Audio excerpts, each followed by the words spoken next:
Have you been in an accident that wasn't your fault? Feeling overwhelmed and unsure what to do next? Look no further. The personal injury attorneys at Phillips Law Firm are here to help. Phillips Law Firm understands that accidents can turn your life upside down. That's why they're dedicated to fighting for the compensation you deserve and to making the process as stress-free as possible. Don't wait any longer. Call now, 1-800-JUSTICE, or visit justiceforyou.com.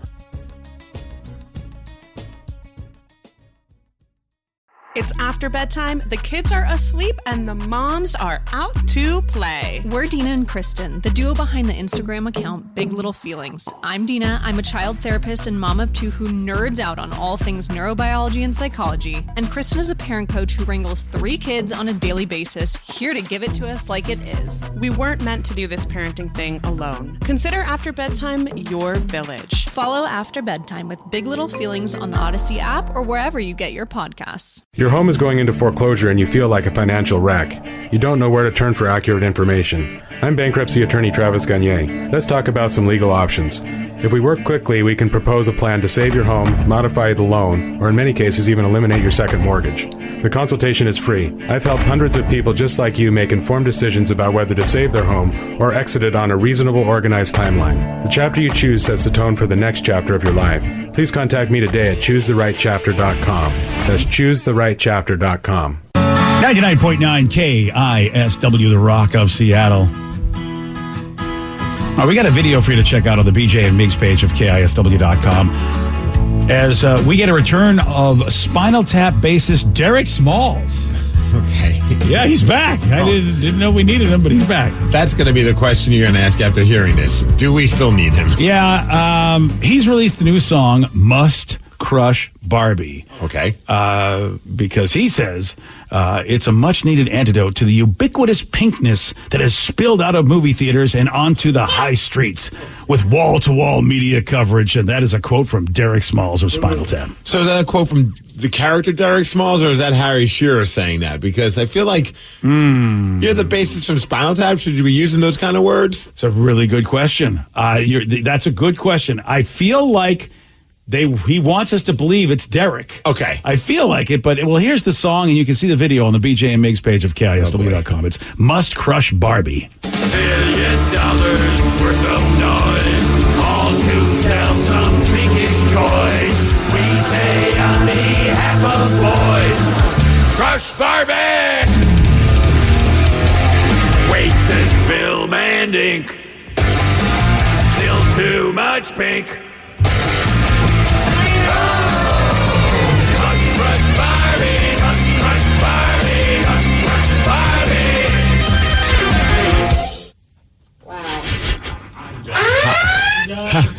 How old is he?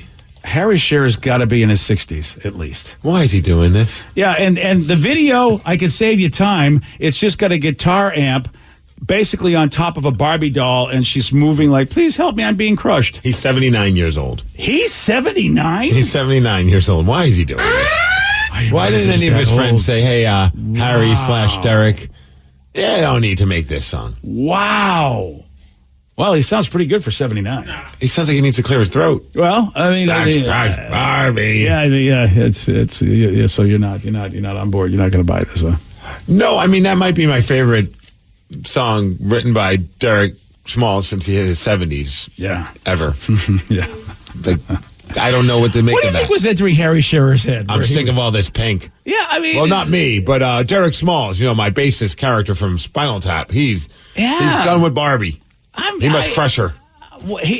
And somebody was like, great idea, Harry, let's do this. There's so much to think about with this song. Yeah, there really was a producer, there was an engineer, there were other musicians, and they all said, yeah, man, let me just make sure your check cleared. Yeah, this is a great song. You're absolutely right. It is, sure. You want to get studio time and you want to get all of us involved and we get a check? Sure. I would be so sad if I was I've never been a Spinal Tap guy. I don't have any issues with that. It was never like my thing. But if you're a massive Spinal Tap fan and you're like, oh man, Derek Smalls, brand new song, and that's what you get, wouldn't you be sad? I think that or is it sad that they would like it? It's it's a tough way to go because I think you're too young to really. I think it missed you. Didn't Spinal Tap miss you because of your age? Really? Yeah, my only exposure to Spinal Tap was like it was on Comedy Central like every other hour. And so I would catch little moments of it, but I was never really a big fan of that style of humor, but I understand why people love it. Yeah, my generation definitely was the generation that just embraced Spinal Tap. But I have to, like you, Steve, it never hit me. I never loved Spinal Tap the way my peers loved it. Is it weird that I never knew Spinal Tap wasn't a real band? Same. Yeah. I legit thought this was a real band until this moment. That's hilarious. Oh, till this moment? Yeah, I So thought it right was now? I like- never knew they were all actors. I had no idea. I just thought everyone Must was... Crush Danny. I thought Spinal Wow. Tap was just a band. No, it from was like a parody. The 80s. It was a parody band for a movie. Yeah. But then the parody band became popular, so they started putting out records, and then they even toured, I believe. Wow. Which is hilarious because this guy did the voice of Ned Flanders, I just realized. Harry Shearer, yeah. Yeah, I'm oh, like, yeah. oh my God. They're all actors. This is all Yeah. over my head. This is hilarious. Michael McKean is a great actor, and he's played so many things. He was in the last the season of he was in Better Call Saul, but he was also Lenny from Lenny and Squiggy from the Laverne and Shirley days, which they put out That's an album hilarious. too. I don't know if you remember that, but Lenny and Squiggy also put out an album that I bought. Must Crush Squiggy. Oh yeah, it's a little better than that, but Did his 3-year-old write this song? yeah, I don't know if Harry's got musical ability. I know that Michael McKean had musical I ability. think they all do. I think you're right. I think in some way, shape, or form they all could play. It was Harry who wrote these lyrics, though. Oh well, specifically. the lyrics are amazing. I Did I you don't write them on the crapper? Probably. How did he get inspired to write such complex lyrics? No, is it? I have questions that I really don't want answers If to, you so just- I'm fine. If you just tuned in and you go, "What are you talking about?" Harry Shearer, the actor who played Derek Smalls from Spinal Tap, has come out as that character again with this new song, Must Crush Barbie, because he just thinks we need this because of all the Barbiness out there. $1 billion worth of noise, all to sell some pinkish toys. We say on behalf of boys, crush Barbie! Wasted film and ink, still too much pink. Must crush Barbie, must crush Barbie, must crush Barbie. Yes, it's hard for me to, as I listen to the lyrics, I get it. The Spinal Tap type of fan that they were like basically parodying, and the fan that would like them would have this mindset that it's only for girls to sell toys, it's not for boys, and it's like but at the same time, or Harry, do you even know the movie? Did you even watch it? I don't know what to make of it. I really don't. I mean, some of the people like it on their YouTube page. Oh, It's boy. crazy, but, then there's also some people who are just like, what the hell is this? Yeah. Well, So as a 40-year Spinal Tap and Harry Shearer fan, I gotta say, this is a letdown. okay. At least somebody who is a qualified fan of both is not just a sycophant. I mean, They're the drums weren't bad. Oh, okay. Well, you would know that. That's about all I got. Yeah. So it sounds like it came from an episode of The Muppets from our friend Rose in Tacoma. It does sound like a Muppets movie. It really does. Song. Yeah. All right. Well, there you go. Are we sure that's not the new NSYNC song? Maybe I'm confused. All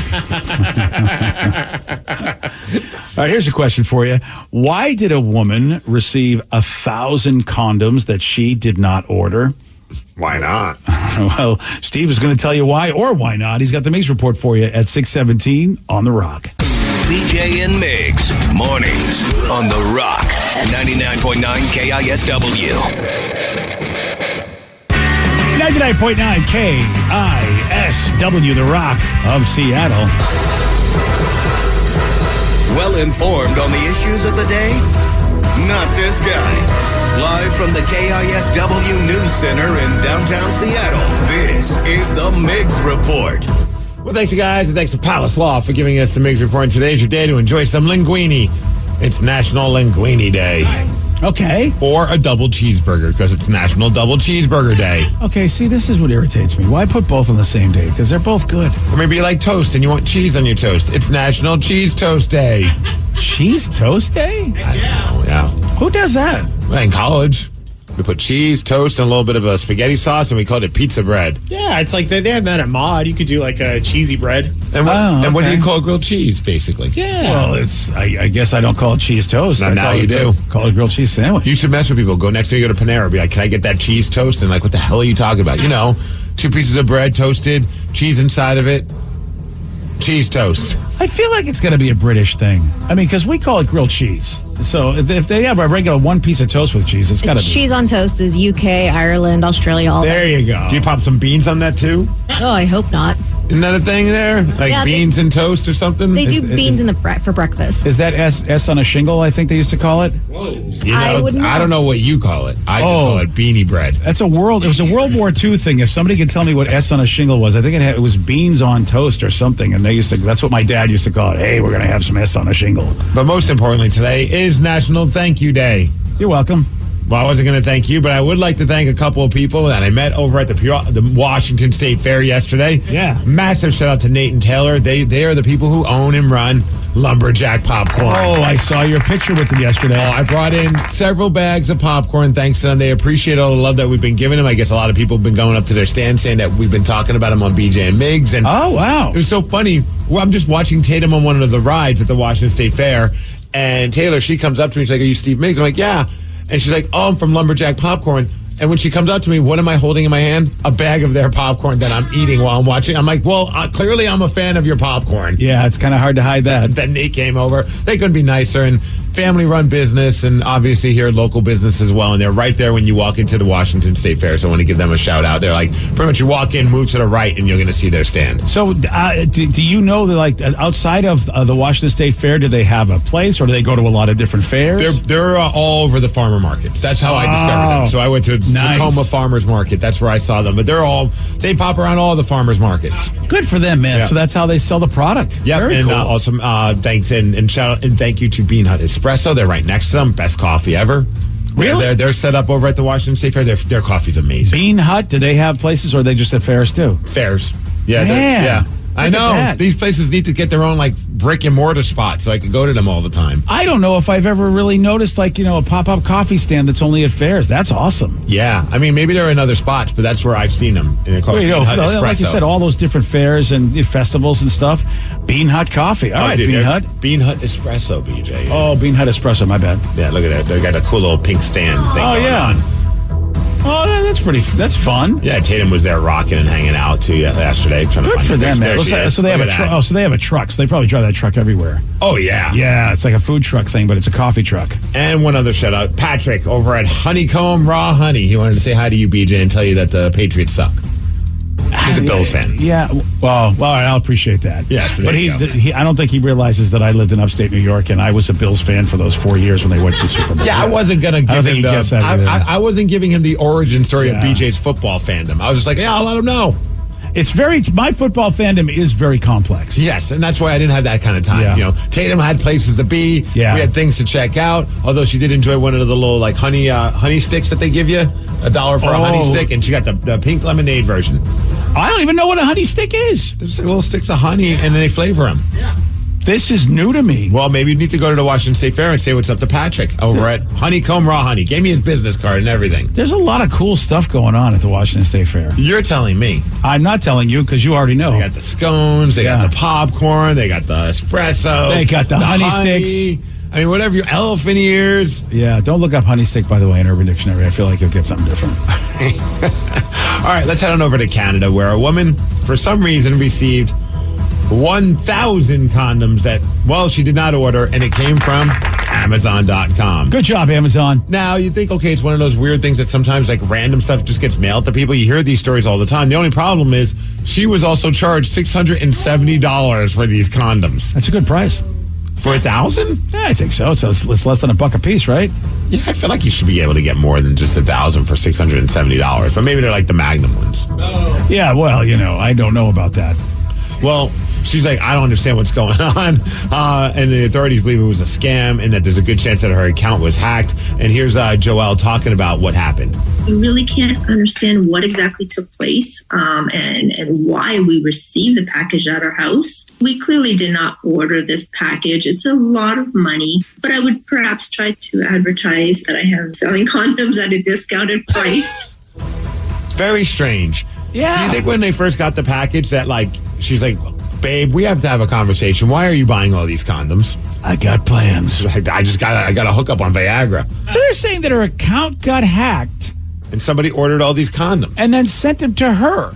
I don't understand it. You know, if I'm going to hack somebody's account, I just feel like what a dumb use of hacking somebody's account, unless it was a trial run, and then that is so odd. Is she just going to go around just handing them out to all of her friends that are a little bit, like, maybe enjoy like some crazy nights? Hey, Sally, here's a box of condoms. You know what? Hey, you've got gifts forever. Just don't use that at Halloween. You don't want to. Oh, you don't want to do that? Yeah, save it for like the white elephant for Christmas. You know what? You've got Thanksgiving. What about the older kids that come around? I think that's all you should give them. Maybe she should give it to this other Canadian lady who's in the news because, she was arrested after twerking at a police officer and then trying to enter his police vehicle. Yeah, apparently she was just trying to get into the cop car. The cop's like, "What are you doing?" So she started twerking in front of them. Okay, so I want to be clear. Yes. She was trying to get into the cop car. Yes. She got arrested, which would get her into the cop car. Yeah, but I think she wanted to go in the front seat. Oh, sorry. Maybe she wanted to set the sirens off. Oh, yeah. Was your daughter in Canada, BJ? She wants to hang out with the bad boys. That's what she's sick. Yeah, sick. You're right. Maybe Sarah is in Canada trying to get in the front of a police car. Well, I'm sure people from Minnesota are sick to their stomachs as the Eagles beat the Vikings yesterday. Yeah. Thursday Night Football, 34-28. Have you heard the latest controversy with Al Michaels? Because, he's one of the announcers for the game. What is this now with Al Michaels? He's like 400 years old. Or 78. And something happened. He said something that some people are saying that he should just retire because he's done. What did he say? He said this. Veteran Stadium in Philadelphia, start of the third quarter, the Prime Stories. Now, you're probably wondering, well, why is that bad? All he said was Veteran Stadium in Philadelphia. The problem is they're no longer called Veteran Stadium, and they haven't been called that since 2003, because that stadium was demolished in 2004. You know something?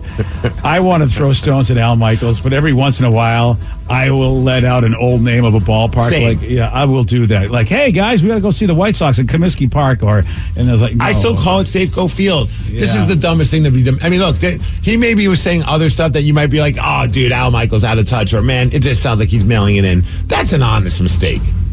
And, I mean, look, that's also an old person's mistake. He is 78. Too. I mean, he is 78. And the people are laughing about the fact that he called the Eagles' very first game that they had at Lincoln Financial Field, which is where they actually play. You can't expect him to remember everything. No, he's got a lot of stuff going on. A lot man. on his mind. Sheesh. Yeah. Well, the Seahawks had a lot of stuff going on this weekend. They're taking on the Detroit Lions. Blue Friday, baby. And they'll be doing it without Abraham Lucas. He's on the IR. He's their right tackle, out for at least 4 games. So that's a good reason why they picked up that, 50-something-year-old off. No, I'm kidding. He's 41, and he's Jason Peters. That's why they sent him to the practice squad. He's a Pro Bowler for many years, but he's obviously towards the end of his career. But, hey, something's better than nothing, and something's better than what they already have. And this is a big thing, because a sore knee is, I just don't know if we're going to see a whole lot of Lucas this year. Knees are not easy. I have a faith that he'll be back. I have a faith. Okay, yes. Mario, as long as Week you have 7 a faith. against the Arizona Cardinals, that's when he's expected to be back, and I have a faith that he'll be there, BJ. All right, I want to believe in you, but man, a couple of snaps, and he's like, my knee hurts again. Have you heard all the controversy that's going on with Stephon Diggs? Speaking of the Buffalo Bills, he's a superstar wide receiver, and some people are just like, oh my gosh, he was caught, not him, but a reporter that works for the Bills was caught on audio, like when they still had the video going, but nobody was in front of the press conference spot, but you could still hear the reporters talking, and one of the reporters who works for the Bills, her name is Maddie Glab, had some interesting things to say about Stephon, and it made its way out virally. Here's the audio. He'll look in my face and say, F you. Oh. How he treats everybody. So if you didn't hear that, she was talking about Stephon Diggs and said, he'll look at me right in the face and say, F you. That's how he treats everybody. And this all spread like, okay, is Stephon like a jerk or whatever. She eventually put up one of those famous Notes app apologies on her social media page, apologizing for what she said, and even said, for context, media was waiting for a player to come out for a press conference when a reporter jokingly told me, go get Stephon Diggs. I said, I don't have control over him. He marches to the beat of his own drum, and that's what I love about him. He has a playful relationship with our video department, and that's why I said he probably wouldn't say yes to me, and then all that kind of stuff. Maybe she's telling the truth, maybe not. Stephon, he put out an audio saying, hey, that audio shared was very hurtful. And he also said, the media or fans may confuse my competitiveness that they witness on the field as to who I am as a person. But off the field, I've always treated everybody great and blah, blah, blah. So there you go. Yeah, we get you all have a job and I respect it. But remember, I'm human, just like you. And at the same time, I don't think she's wrong about football players sometimes.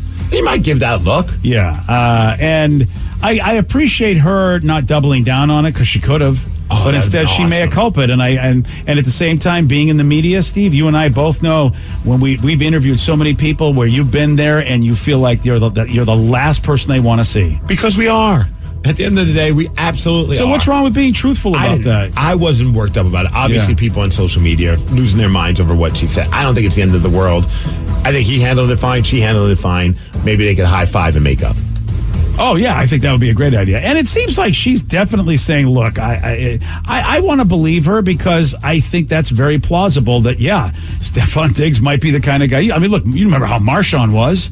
Oh, yeah. Yeah, and Marshawn is a very lovable guy, but when it came to... Not with media. Yeah, it was not that way. Tonight, the Mariners' winning ways continue. Oh, yes, we have the bet. We do have the bet, and my bet with you is that the next 9 games, they will go 6-3. We're 2 games into it. They're 2-0, and tonight they go 3-0, BJ, against the Los Angeles Dodgers, playing over at, as one texter jokingly said, the Kingdom. Al Michaels, yeah, he's ready to call the game. Is the game actually at home? I'm not even positive. It is at home. Okay, yeah, I thought so. Okay, yeah. It is at home. Yeah, so hopefully the Mariners continue their winning ways tonight as they're making a push for the playoffs. I already saw on my Facebook page, I don't know why they think I'm a Dodger fan, but like the Dodgers are asking me to buy tickets to go. Not the Mariners. The Dodgers came up and said, hey, go see your Dodgers at T-Mobile Park. I'm like, F you, Dodgers. I'm not your fan. Targeted ads are so strange. I bought a gift once for one of my friends, and it was a New York Jets thing. And this was like 15 years ago. And still to this day, I'm getting targeted ads for New York Jets stuff. And I know why I got it. Why? Because we talked about Mookie Betts. And didn't they put Mookie Betts' picture in a Dodger uniform as a Dodger fan to go to T-Mobile Park? Because I mentioned his name. I talked about it. You're a part of the Mookie Betts fan club. Yeah. Facebook advertising is so ridiculous. I don't know why anybody would buy it. It is so stupid the way it does it. Like that pissed me off when I got that ad, and at the point where it's like, so hey, guess what, Dodgers? Gosh, there's the difference that you mean. That pissed you off. I just keep scrolling. Yeah. But my point being is that if you're trying to tell me that's a value, we can target people by listening in, and they listen in on me, and then they give me a stupid ad it's like both things make me pissed. There have been many times I've purchased something because of a targeted ad, so I can't really give them a hard time. Clearly, it works for some idiots, and that idiot being Steve Migs. Well, I think you said the key word. Yes. Steve Migs. No, it was not that was. Hey, weather, great day to go to a baseball game. Yeah. 85 degrees is going to be our high today. It's going to be sunny. Thanks to Snoqualmie Casino for giving us the Migs report, and that's what's up. We got a Native American summer happening. Look at that. All right. Yeah, I'm digging that, buddy. I just wanted to keep going. It's going through the weekend, and next week's not supposed to be all that bad either. September, here's the thing, man. The last few years, we've had the smoke, and that's made September really not fun. But Septembers here are really special. Special. They really are. I tell It's an interesting word to use. Oh, Septembers dude, here are really the special. kids are back in school, so you get to go out and do stuff. Like, things are a little bit easier to go, and you still have great weather. But, I mean, the fire season really, in the last couple of years, really made September's not so fun around here. But, man, so far we're escaping that, and September's sweet.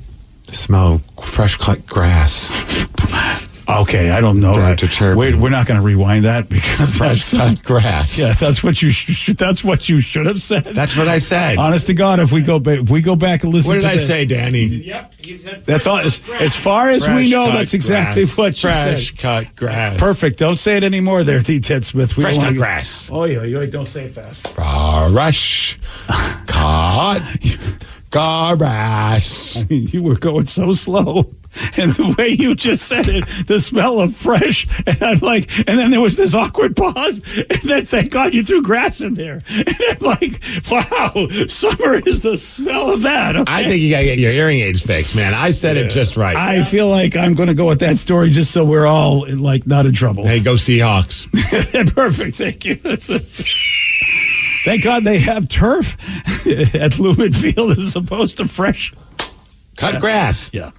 Yesterday, Steve, he did get this one wrong. What country does the Jungle Book take place in? Africa. No. No, sir. America. No. Canada. No. These are all great countries. India is what we're looking for. Oh, okay. Lots of grass in India. You don't need to be so judgmental. Not at all. No. I find that quite hysterical. 206-803-ROCK. You want to play Beat Migs? Okay. You can do that at 647 on The Rock. Today's podcast was brought to you by Travis Gagne, bankruptcy attorney. Here's another question from a listener. If I can't afford to pay my bills, how am I going to afford attorneys and bankruptcy fees? You know, one of the things people ask me all the time as a bankruptcy lawyer is that how am I going to pay all these fees and costs because I'm here because I can't afford to pay my bills? And of course, we understand that. I mean, being in the bankruptcy field. But, you know, one of the things to remember is that if you decide, once you make the decision to file bankruptcy, you can stop paying on all of the creditors that are going to be included in the bankruptcy. And those are the funds that you can use that you have been paying your creditors to pay your attorney fees and court costs to get your case filed. And once your case is filed, you're not going to have most of those payments anymore. Thanks, Travis. If you have more questions about bankruptcy, you can reach out to Travis anytime at ChooseTheRightChapter.com. That's ChooseTheRightChapter.com. Thanks for listening.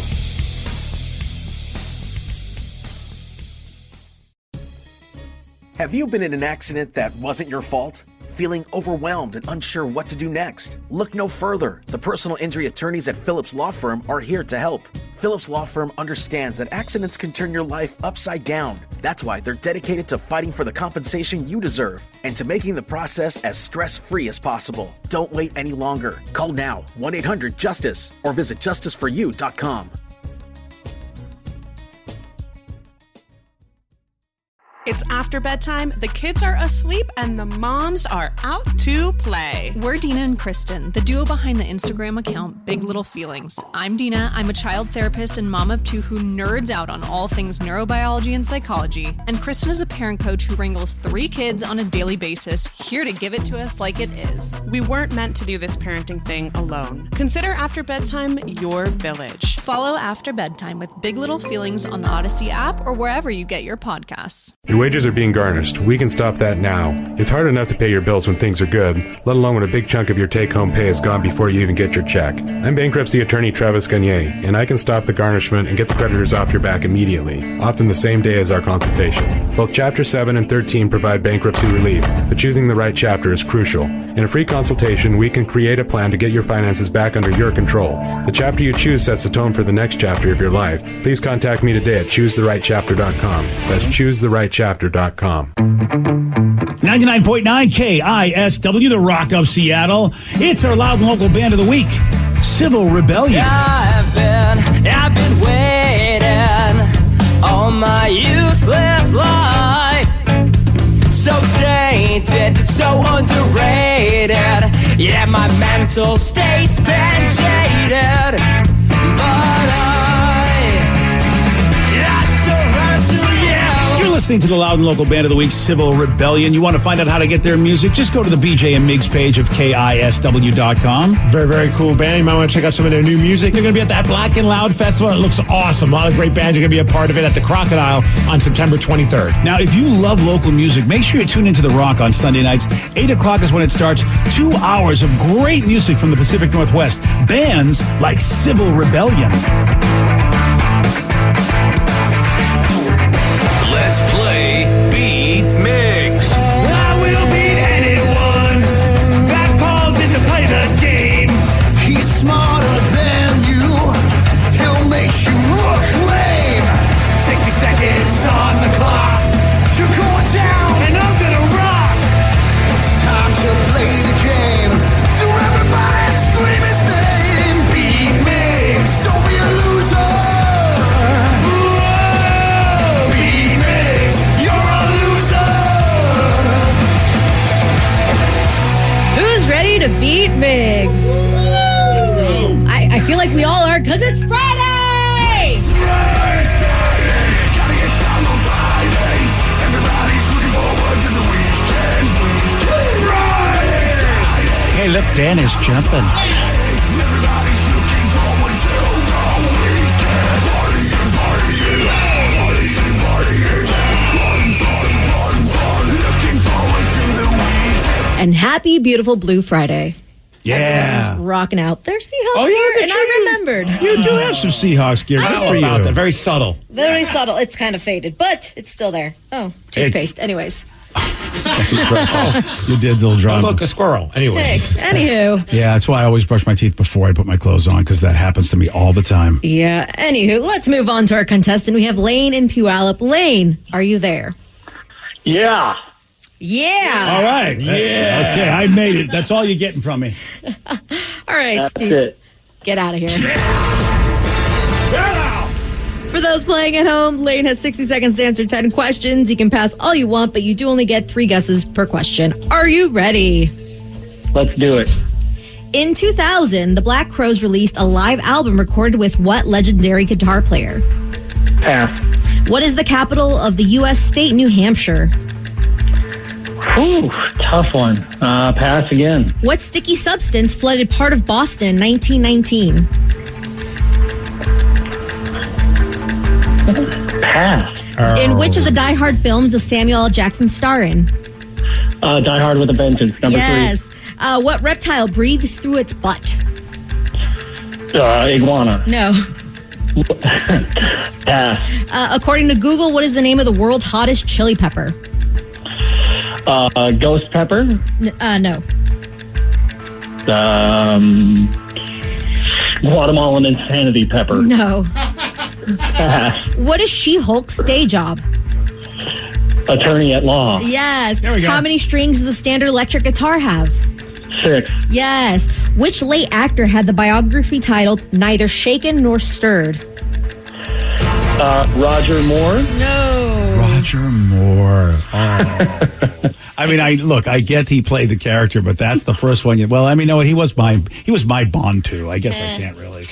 By the way, can I just say that I don't know what the hottest chili pepper is, but the answer should be Anthony Kiedis. Thank you. I was like, should I accept that if they name any chili pepper? They really should. I was going to say Flea, but all right. Flea, Flea works for most people, but I do like Anthony just because of his crazy lyrics. Fair enough. Hey, look who it is. It's Geno Smith. Right. Wow, number 7 just walked in. You know it. Yeah. Big game this weekend, boys. Yeah. Big freaking game. It's a huge, I mean, look, it's, yeah. Are you ready, Steve? They wrote me off. I ain't right back, though. That's the problem. I ain't right back. Let's go. Yeah, but it's awful tough to write if people just keep slamming your paper to the ground. I'm just saying, man. I mean, Who took my pencil? yeah. right. I'm still not looking forward to this Lions game. In 2000, the Black Crowes released a live album recorded with what legendary guitar player? Santana? No. Legendary guitar player. Jimmy Page. Yes. What is the capital of the U.S. state, New Hampshire? Banger. No. You brought her. New Hampshire City? No. I can't think of a single place in New Hampshire. Yeah. Texas. No. Texas. Yeah, Texas. No. What sticky substance flooded part of Boston in 1919? Sticky substance. Goo? No. Honey. No.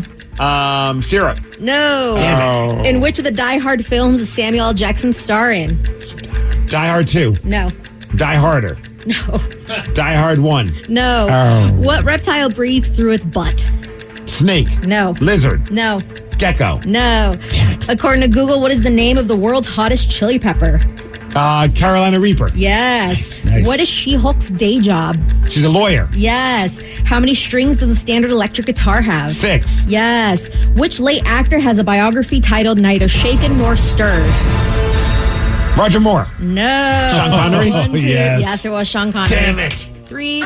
But you still, with Jimmy Page, that gave you a 4, which is a win. Oh, Lane, you were close, but no cigars. Very tough round today. Very tough round. It was. I came back strong in the second half of the game, I tell you. Yeah, you did. You almost blew it though with Roger Moore. Oh, I would have been so mad. Yeah. Because I couldn't think of Sean Connery's name, so I was like, I'll stall with Roger Moore. That's fair. I mean, you did name a Bond, Yeah, and it could have been him. right? But it was not. Does anybody know the capital of New Hampshire? Is it Manchester? Nope. Oh, I'm going to be. This is so bad that I don't know this. I forget. Concord. Concord. Yes, I suck. I couldn't name a single place. Dude, we were close to New Hampshire where I lived and grew up. That's why it's so embarrassing. What sticky substance flooded part of Boston in 1919? I would go with either molasses or baked beans. Molasses. Okay.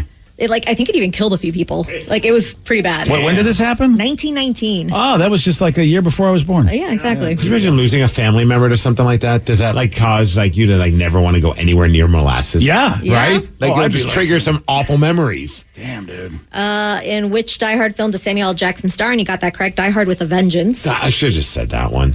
What reptile breathes through its butt? Yeah, Steve mentioned a bunch of. I can't think of any. A turtle. Oh, I forget he's a reptile. Yep. Yeah, that's weird. I like turtles.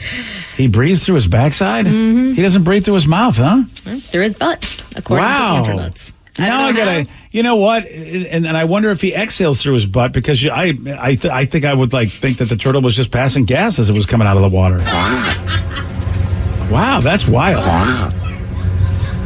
I wonder why. Like why? You know, like whoever created all this, whether it was randomness or aliens or the omnipotent being. Like why it's like you guys are going to breathe through your mouth and you guys are going to breathe through your butt. But they have mouths. That's the thing. That's the strange part. Yeah, it's like they have mouths, and so why is the butt? Is that why turtles don't drive? Because they couldn't breathe?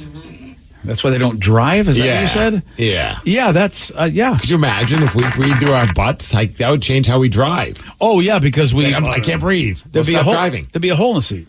You'd have to have a hole in the seat. Have to have a hole in the seat. Or you'd have to have cars where you stand up. Yeah, you're right. Well, you know what? Or upside down vehicles. That would change everything for us. Yeah. If we had to breathe through our butts. I wouldn't be able to survive right now. I'm sitting. I'd die. You're done. The reason they do that is mostly for when they do their version of hibernation. So they just breathe through their butts when they're hibernating, or burmination is what they call it. So you just have the covers over their heads as opposed to their bodies. Yeah. Don't put the blanket over your butt. Well, bears don't breathe through their butts and they hibernate. Unless they do, and I don't know. They're very different creatures, BJ. That's what I don't understand. Why do you design them that way? Why does anybody ever need to breathe through their butt? Does he do anything else to it? Does other stuff happen through the butt? Yes. As it were? I mean, I know turtles like to get after it. I like turtles. I mean, we've seen turtles getting after it. But who discovered this, too? Like, at some point, somebody was, hanging around a turtle and realized, they're breathing through their butt. Like, did somebody have to spend some time to, figure that out? Oh, yeah. There are a lot of scientists that probably... Yeah, but I would just assume, call me crazy, but if I was a scientist, I'd say, he's got a mouth. He's probably breathing through it. Yeah. I wouldn't even think. We should figure out where he's breathing. This is why you're not a good scientist, because I think at some point... Because I haven't questioned how a turtle breathes? Well, you would have a dissection, wouldn't you? And you'd go, wow, why are the lungs over here? Yeah. And then you'd be like, That's a good point. Yeah, you'd be like, guys, he's got a mouth. We're done. Next, bring in the next animal. Yeah, man. That is, and think about it. That guy just seems too tired to have any fun. But we've seen turtles getting after it. Have we? Well, I know. Yeah, we have. With a croc shoe. Yeah, and here's the thing. If the guy turtle and the girl turtle are having a good time, imagine that she's breathing, right? Is she breathing while he's in that vicinity doing his business? I have never thought about that until right now there, BJ. Yeah. I mean, that's... So he has to be careful so he doesn't, suffocate her. Exactly. In other words, she's breathing and she's like, dude, you're choking me. You're doing the wrong thing there, Sammy. Yes, thank you. Yeah, okay. Why would you design it that way? I would talk to the designer of this and go, why does the turtle got to breathe through his butt? I'm sorry. Turtle talk. Well, I think we've solved that mystery, haven't we? No. Oh, okay. Well, I feel so bad that my daughter didn't want to ride the turtle ride at the Washington State Fair. Now you know why. She just instinctively knew. Yeah. She's like, I don't want to ride something that breathes through its butt. No. Yeah. Hey, are you having any problems at work? Maybe you're breathing through your butt. I don't know. Maybe somebody at work is. Maybe you're having relationship issues or any other random problem where you need advice. Well, we're here for you. Call us, text us now at 206-803-ROCK. It is Help Wanted, and we're going to do it at 7:17 on The Rock. BJ and Migs, mornings on The Rock, 99.9 KISW. Is your relationship going sideways? Have a family issue? Problems with your coworker? Do you need advice? We're here to help. No problem is too dumb. No dilemma is too silly. This is Help Wanted with BJ and Migs. 99.9 KISW, The Rock of Seattle. What is Help Wanted? Well, look, man, we can get lots of calls, lots of texts, lots of messages from rockaholics saying, hey, man, I got issues. And I know you all have issues, so let's talk. Very true. So whether it's relationship problems at work, or anything else, and it does not matter how dumb you think it is, we are here for you. Call us and text us now at 206-803-ROCK. It is Help Wanted. A few ridiculous ones, but then just right before we started the segment, I just saw this text come in, so I feel like, oh man, we got to get this one because it sounds like John he says he's in Texas, Seattle, and he's from Texas, but now here in Seattle. Welcome, my friend. So John said, my fiance just left me after 11 years together. It was very abrupt, and I did not see it coming. She's been extremely cold-hearted about the whole situation, and what makes it tough for us, we have a daughter together. She's showing no emotion, no remorse, and continues to be extremely cold to me. The only reason she gave me was that she wasn't in love with me anymore, and she needed time to figure it out some more. I love her more than anything in the world, and I can't stand the thought of losing her. And this last month without her has been one of the worst months of my life. I've lost 50 pounds in 30 days, and nothing I say or do seems to get through to her. How much weight did he lose? 50 pounds in 30 days. Okay, I need to have my wife leave me. Wow. I got to lose weight, Danny. I'm glad that's what you got out of this. That's all I'm getting out of it. Okay, you know fair. Me. I'm all about me. Well, maybe now all the donuts and popcorn this morning is probably not going to help. That's why my wife needs to leave me stat. Okay. Well, anyways, since I've been the provider of our entire relationship, she's never had to work. She never had to pay for anything. I've always taken care of her and our daughter. What should I do? It seems that I try to get through to her, and she moves further away and pushes me away as well. Please help. LOL. Wow. I know, I like all this stuff. Please help. LOL. He did say LOL. I thought that was you. No, please help. LOL. Yeah. I get it. Sometimes when you're awkward, you just write LOL. Hey, look, first off, I just want to say this, John. I am so sorry. This sucks. It really, really sucks. It sucks when you... I will say this. I think that if you got to sit down and if you got to talk with somebody and really meditate and think about it, us dudes are really good at maybe just, in a quiet moment, reflecting on the past, you might realize this wasn't as abrupt as you think it is.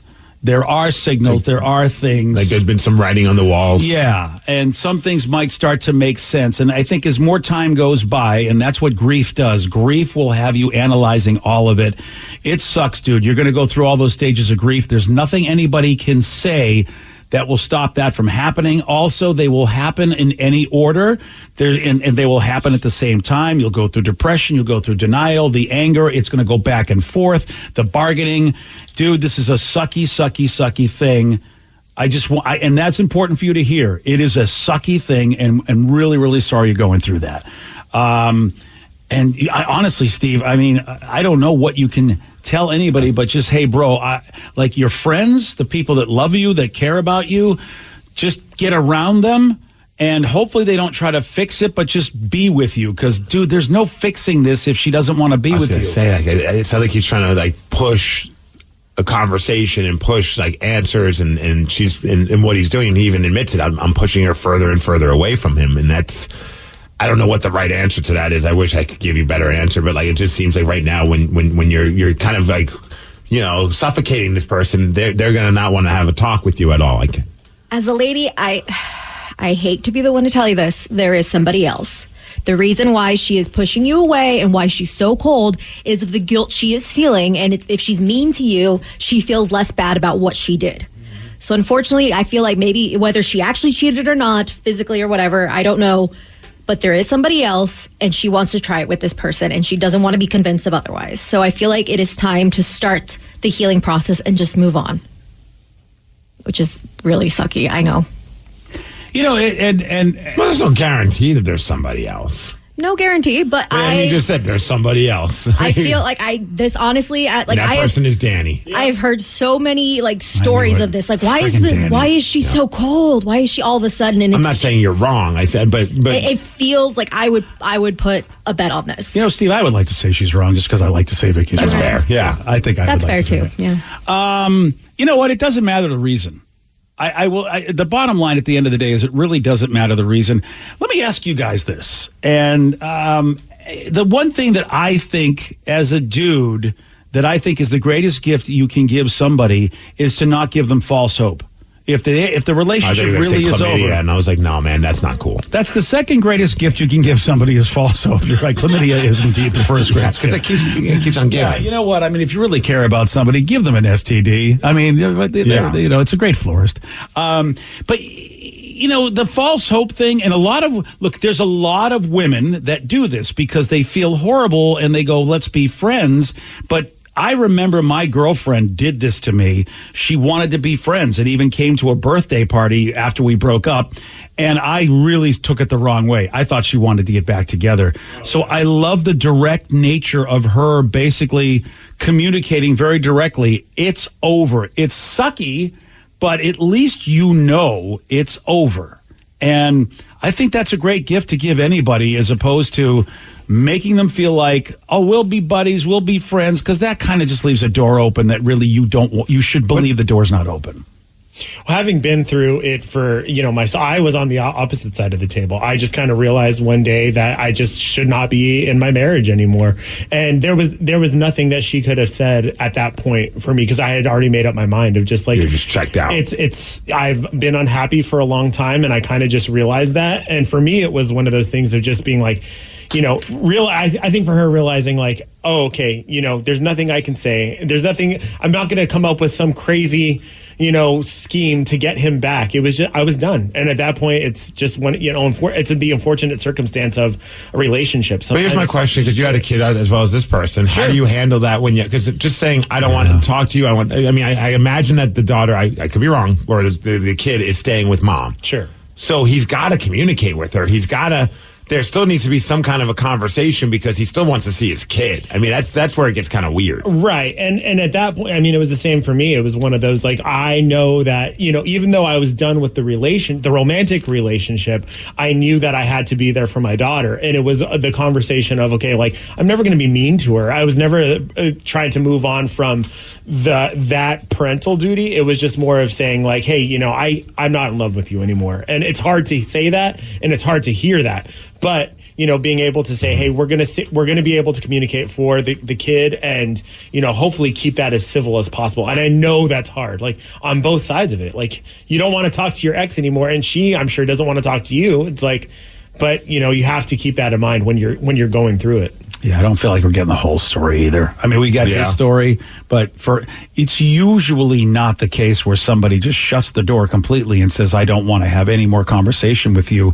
That's harsh. I think it's great, because you're not sending any false messages, but when do you ever know that to be the case unless there's something else going on we just don't know about? Yeah, I just hope that at least she's still keeping the door open so he can still talk with his kids. Yeah, and Steve, that's reasonable. That is so messed up. That's reasonable. Yeah, right. It makes me wonder, like, why wouldn't, like, if that conversation isn't happening, unless she's just afraid, dude, every time we talk, you're going to try to get back together. I don't want that conversation. I'd be more than happy to have a parental conversation, but I don't want the let's get back together conversation.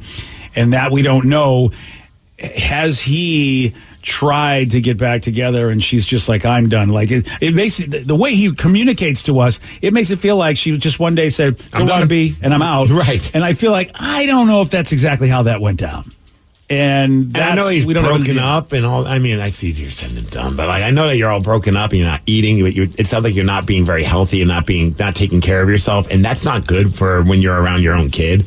You gotta figure it out. I don't know how. Whether it's leaning into your friends, going to talk to somebody, but figuring out how you can be as healthy mentally and physically as possible, because you don't want your kids seeing that. Yeah, it says something about you too, man. This is adversity. It happens in life, and Steve points it out. You definitely have had an adverse effect on yourself because of this situation. That's on you. That's not on her. She didn't cause you to lose all that weight. Your response to this situation has caused you to lose all that weight, and that's, like Steve said, you've got to figure that out. Yeah, you got to be there for your kid.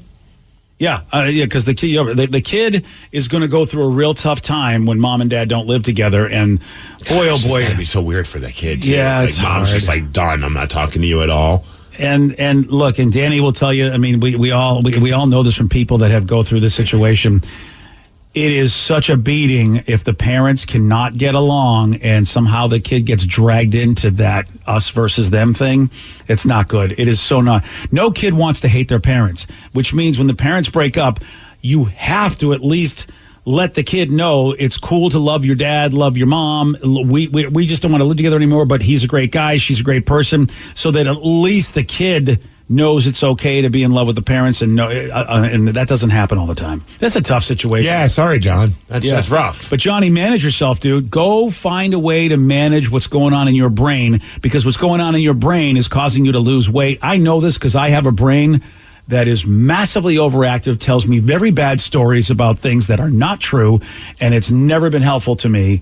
So go get some sort of help for yourself, brother, because like Steve said, you're a father to that kid. Ooh. Do it for the kid, if not for yourself. You know, a texter did just say something that really? I didn't even think about, and, maybe reading comprehension and listening comprehension, not the best for us sometimes, but the person said, read that text again. They've been engaged for 11 years. Apparently, this guy must have some commitment issues.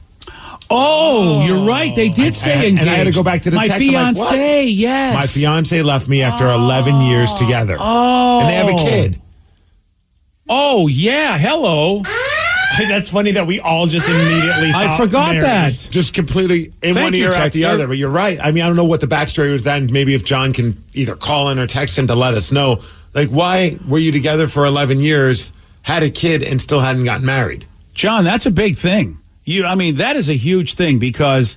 Yeah, another person, 11 years and engaged, maybe she got tired of waiting, or she's with somebody else, like Vicky said. Yeah, dude, I don't understand that. Someone's got to explain that to me. I just don't understand. If you're willing to be engaged, why the hell not get married? I just don't understand that. I really don't. Is engaging just because you're placating the person that thinks that maybe you'll get married? Somebody wants to get married when they want to get engaged. And we don't know how long they've been engaged, but they said 11 years together. So let's even to say he proposed to her a couple of years ago. Still, you were together for several years before. Like, we don't know if he was engaged for 11 years or they were boyfriend, girlfriend for 8 of the years. And but still, that's a long time. And a child. Yeah. Well, not to turn the tables on the guy because we don't know the backstory of that, but that seems very strange. And you know my rules, and I know that people get mad at my rules because I'm a very rule-driven guy, but having a child before you get married is a very sticky thing because of the fact stuff like this happens, and you put a lot of pressure on that kid. That's why it's like, if you're not willing to be committed to be married to somebody, why are you making babies with that person? And I'll say that to you, John. Fiance, 11 years, and you decide to make a baby with that person? What are you doing? Because that is so not fair to the kid. The kid now has to deal with the fallout of this crap because you decided to make a baby with somebody who you did not marry. I think as a dude... The tables have turned. Yeah, they have to. I mean, someone's got to... John, we feel for you. We're sorry. We already said that. What the hell, John? But that's what good friends do. Good friends just go, dude... Let's look at the reality of your situation. And it does suck for the kid. This is going to be horrible for the kid. You're going through what you're going through. This is going to be horrible for your kid. And you decided to do it out of order, which some people go, I can do it. Well, when it falls apart, this would have been nice to be able to see if you could be married to this woman and decide if you wanted to spend a life with this woman, because guess what? And by the way, she's just as guilty because she's ending the relationship. I would say the same thing to her as well. Why are you making babies with a guy who you don't know if you want to be married to? What the hell's the point? Why do that? It's so bad for the child. It's so bad for the child. Yeah, this all make-em-ups, obviously, but do you think someone in their life, let's just say there's not another guy. You mean somebody named Vicky? Okay, maybe. Putting thoughts in their head? Let's just say that's not the case, but one of her friends just got married or just got engaged. You know what I mean? Sometimes those kind of things do, when you find out one of your friends has a kid and then you're mad because your significant other doesn't want to have a kid with you. Sometimes those things trigger things. I wonder if there was a moment where it's just oh, you know what? Why aren't we married yet? Yeah. Well, dude, you're right, Steve. Somebody wanted to get married because somebody got engaged. That's the idea. Who gets engaged? I've never heard of two couples going, we're going to do what? We're going to get engaged with no desire to be married. We're both on board with that. Somebody always wants to bring get back married. promise rings. Promise rings are, I know that was a very immature thing, but I think we need to work on making them mature. So we do a promise ring. Yes. And then that leads to the 3 rings, because there's the 3 rings of marriage. The engagement ring, the wedding ring, and the suffer ring. Hey. Yeah, lady. Hey. That's right, dude. Thank you. Someone said you guys aren't helping. Are we? We are. I think you're right. LOL. He ended it with an LOL. Isn't that what we're doing? This was the roller coaster of stupidity. I love how we feel for you. What is wrong with you, The texter did bring up a good point that we missed. That was bad on our part. Yeah, we missed that. All of us missed it. All of us went straight to married. Yeah, I still feel bad for the dude because I know he's suffering. But you know what? At the end of the day, a responsible, accountable human being's got to look in that mirror and go, what did I do to contribute to my misery? Because that's the only thing you can change as a human. You will not be able to change other people. So you got to look at, what part of this dance am I involved with? He's texting because he says, I've been listening to you guys since I was a young teenager. I appreciate both sides of what you're saying. LOL. I like that he ends everything with LOL. Yeah, and thanks us for giving advice. But we still haven't heard, like, why has he not married her? Sketchy. Very sketchy. Come on, John. John's not going to give us the truth. You don't think he's going to tell us why he never married her? Because we can't handle the truth. John is actually John, come on. Nicholson. Why haven't you married? Steve wants to know. And Steve, Steve really wants to know. He's putting together the piece of the puzzle. He's got like that string connected to all the pictures involved, like a police case. I think we go full 80s romantic comedy. Oh, boombox and all? Kind of, but like hire a wedding band, put them on a flatbed truck. Wow. Hire someone that can, an officiant to do the wedding. Maybe get hire a kid to be a ring bearer and show up outside of her house and marry her. Like really fix this the right way. It's time. Yeah, I think that's what it'll take. She doesn't want to talk to you, but if you, John Cusack her, how could she turn you down? Right? I mean, it works in all of those. It surely does. Every John Hughes movie, doesn't it have it in there? Like, no matter what serious problems people have, a boombox and a wedding proposal fixes everything, and you do it outside her window. Does she live on the second floor? Because if she doesn't live on the second floor, it's going to be hard. He said one of our oldest best friends despises me. I guess also one just got married, it's her fourth marriage, but still hasn't said, why haven't you actually sealed the deal? John, here's the problem. You are giving us a lot of excuses that are dumb. I'm just going to tell you, brother. I mean, you love the show. You listen to us. When I hear dumb excuses, and by the way, Steve makes a good point. You were asked a question, did not give us a direct answer.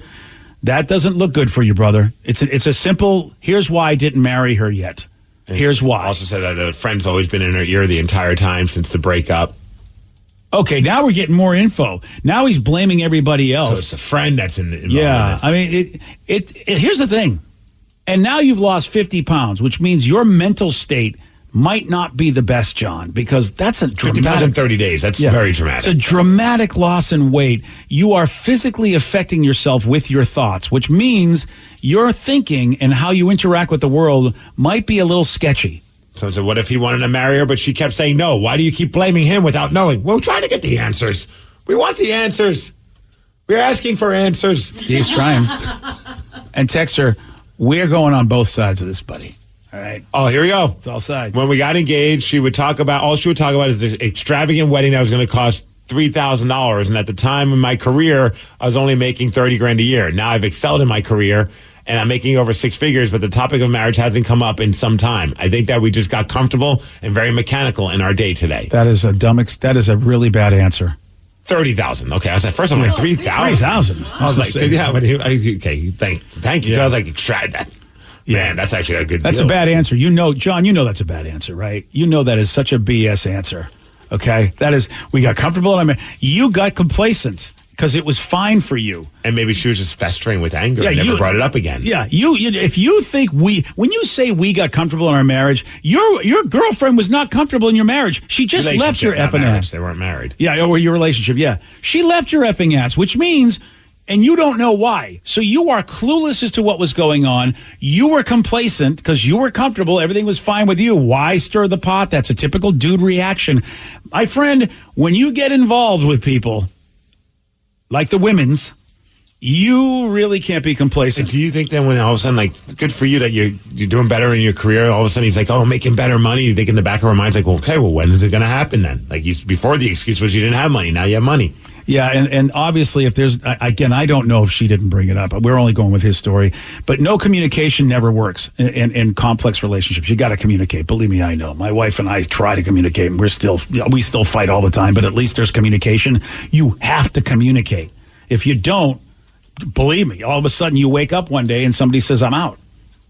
You got to communicate, dude. All right, well, I think we helped, didn't we? I like to go back to that one text that says you guys aren't helping. That's fine. Yeah. Yeah, I think that texter's right. But we got a little bit more information at least. Well, and that's what you know what, John, when you sit down with a professional, they will ask you the tough questions and they will get to your truth. It really is important for you to understand what's really happened in your life so that you can then lead a different life.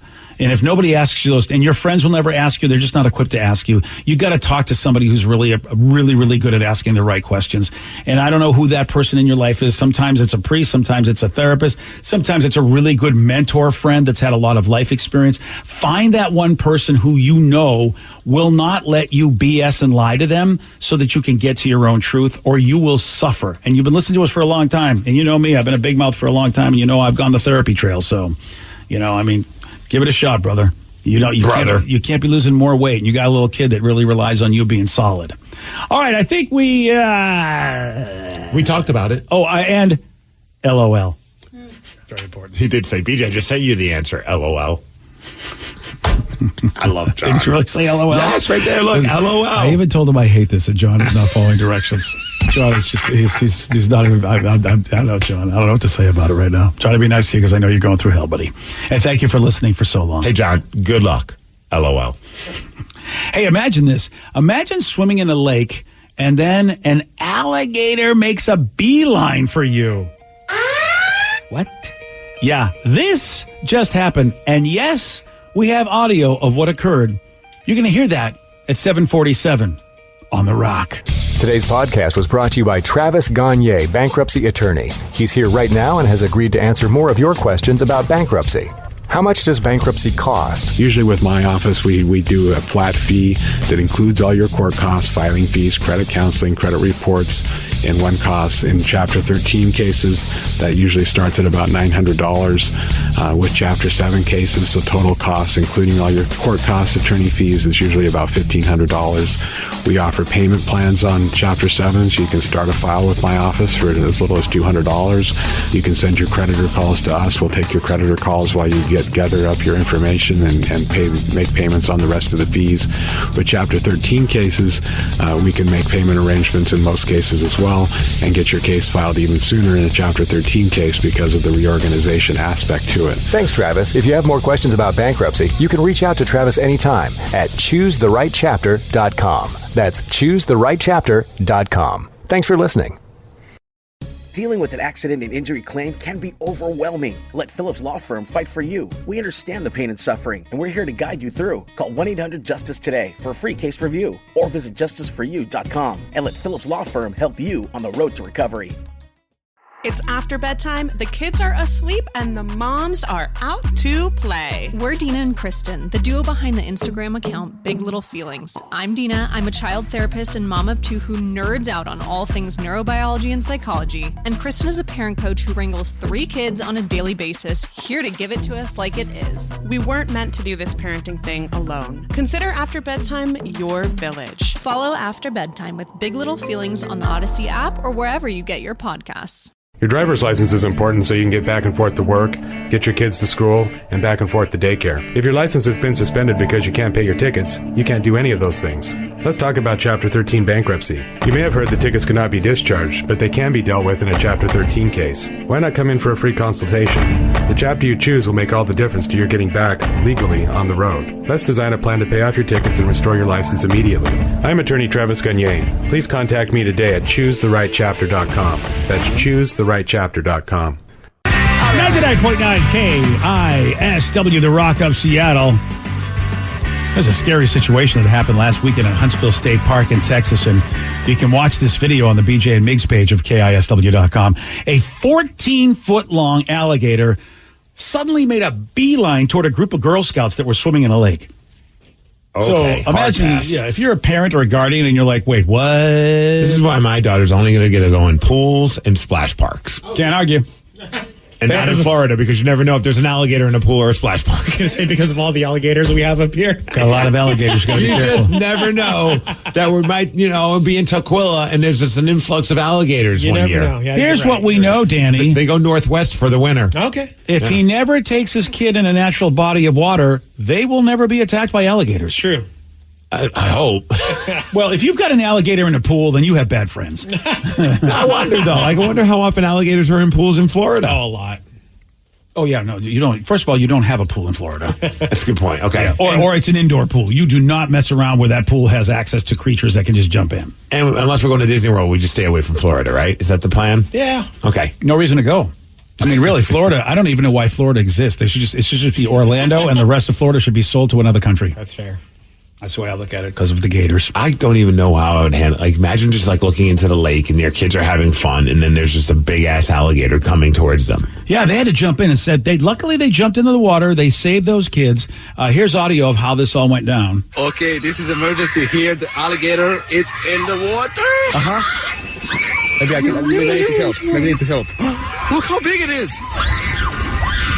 Nope. Well, it's nice that guy didn't, he made sure to film it as opposed to helping. I know, he's doing the play-by-play. teenagers. And almost like, he was like kind of laughing about it. It's like, dude, this is a real thing. What are you doing? Oh, I'm documenting the death of these kids. Tell me you don't have a kid in the lake without saying you don't have a kid in the lake. Good point. I hope, dude, if he was a father with a kid in the lake and he's recording it, he is on the couch for a long time. Hey, babe, you take care of it. I'm going to film all of this. That, though, I do agree. That is a big ass alligator. Sure is. And he's like, "Oh, look at this! 14 it's feet. Snack time." Yeah. How fast do they go in the water? I'm sure 4,000 miles per hour. Well, I mean, are they slow so you have time to get in there, or are you like, dude? Time is not. Do it like Steve like Irwin. 20 miles per hour. How do I know? 20 miles per hour. Okay, Vicky found that out. Yeah. 20 miles per hour is In the pretty water, good. and 35 miles per hour on land. They're faster on land. Yeah. They can reach to speeds up to 35 miles on land. I do not go 35 miles an hour. But they do tire quickly apparently, so they can go real fast, but they'll get tired fast. Oh, yeah, that makes sense. That sounds like me. No, it doesn't. I mean, the last part of it, yes. Yes. I do get tired pretty quickly. I don't know how fast you're going. All right, so imagine what it was like to be a teen as you're in the water, and then this alligator's like, "Hey, I'm coming over here." Some of us were freaking out a little bit because we just realized that an alligator was about to attack us. I was thinking, this is the day I die. Well, that's horrible. But that's horrible. Have you ever had that moment, though, in your life where you're like, this is the day I'm going to die? Like, oh, no. Yeah, I have. Ooh. Yeah. I've had a couple, actually. Okay. Whoa. The one time where I lost control of my car when I was driving to work when it was like super icy and I'm on I-5 and I'm spinning in circles and I see cars coming. Yeah. And I was just like, oh, this is the moment right here. Like, there's no chance. And I luckily just kept spinning until I hit one of the guardrails and was out of harm's way because it was so early in the morning. But it was one time, I don't know if you were with us at the moment, but it was at one of the radio conventions, the one in Denver.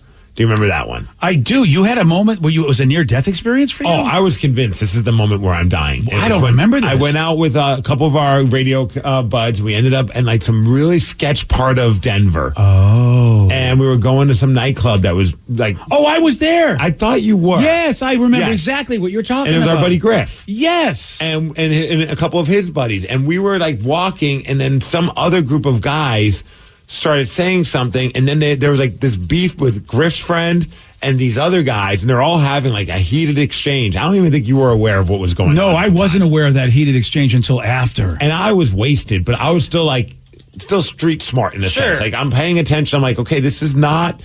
Why are we in the middle of this? In the middle of the street, and these guys did not look... They looked like they were a little bit of like little troublemakers, let's just say. And then as I'm watching, one of the guys kind of turned enough to see that he had his hand on his back and his hand on his gun. Oh, boy. And I was just like, this is the moment that we die. Because what did you say? Am I supposed to yell at him? He's got a gun. Like, I was like, that's going to, a million thoughts are going through your head. Like, what do you do in this situation? So I'm just like, how do I look as small as possible so they don't even notice I'm here? But I'm like 6'3", 200 pounds. Like, that's not happening. Tough, yeah. And man, to this day, I owe so much to Griff. Griff was I think he legit saved all of our lives because his buddy was being very aggressive talking to the other guy who was being equally as aggressive. I don't even know what set them off. But then Griff, who's like the funniest guy that we've ever met, like he's just the nicest and most charming. So amazing, yeah. And fearless. And he just starts cracking jokes. And I'm like, why are we cracking jokes when a man has a hand on a gun? Like, this is in my head. I'm like, this is a stupid idea. And he got those guys to start laughing. And then also got his buddy like, look, we're going to keep walking. Let's just move our separate ways. And they're like, all right. And I was like, and we ended up going to the club. And I mean, I was on an adrenaline rush after that. Like, I felt like we could take on the world as long as I was next to Griff.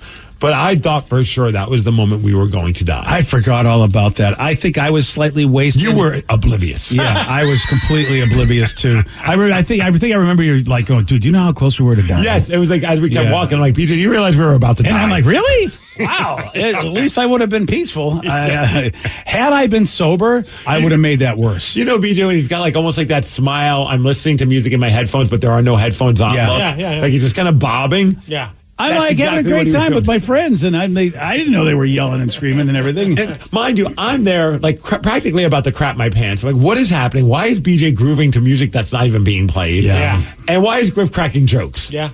Yeah, that was a great evening. Wow. Okay, because I was so close to death and not know.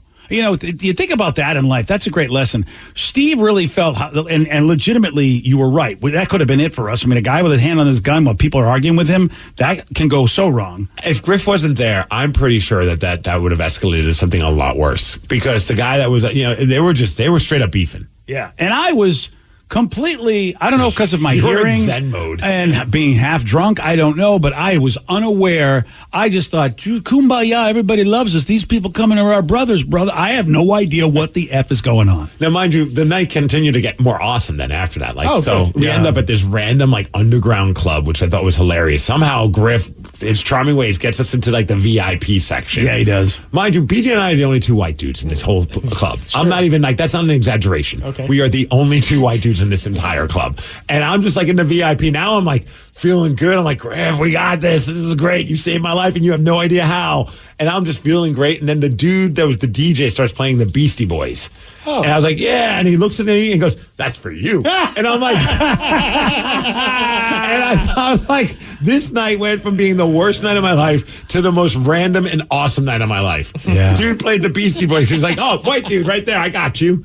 Because we were in the VIP, so he probably was like, who are these guys? And yeah, somebody. Oh, I could bond with them. I'll play the Beastie Boys. He wasn't wrong, was he? Oh, my gosh. That was hilarious. Dude, that was, and you talk about Griff, who is he has a radio show, I believe, in the Atlanta area, yeah. and also he just opened his own comedy club. I saw that. Yeah, and the greatest dude in the world. He really is. He's a guy that can be with anybody, because this guy is giving me business books. Like, he's given me some of the greatest business books I've ever read.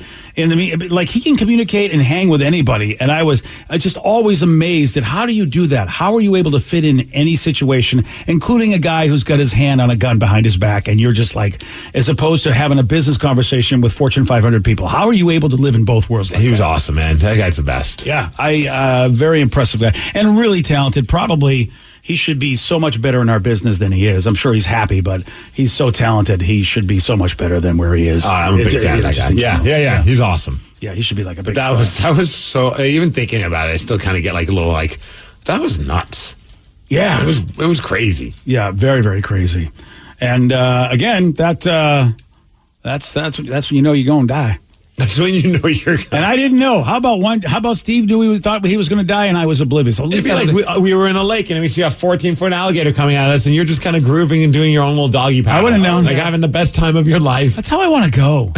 I really want to go in a good mood, because there's so many times where I'm not in a good mood. Blindsided by a gator. Yeah. At least, if I'm in a good mood, when does that get to happen? Oh, next time we go to Texas, we'll go swimming. All right. There were signs, by the way, at that lake.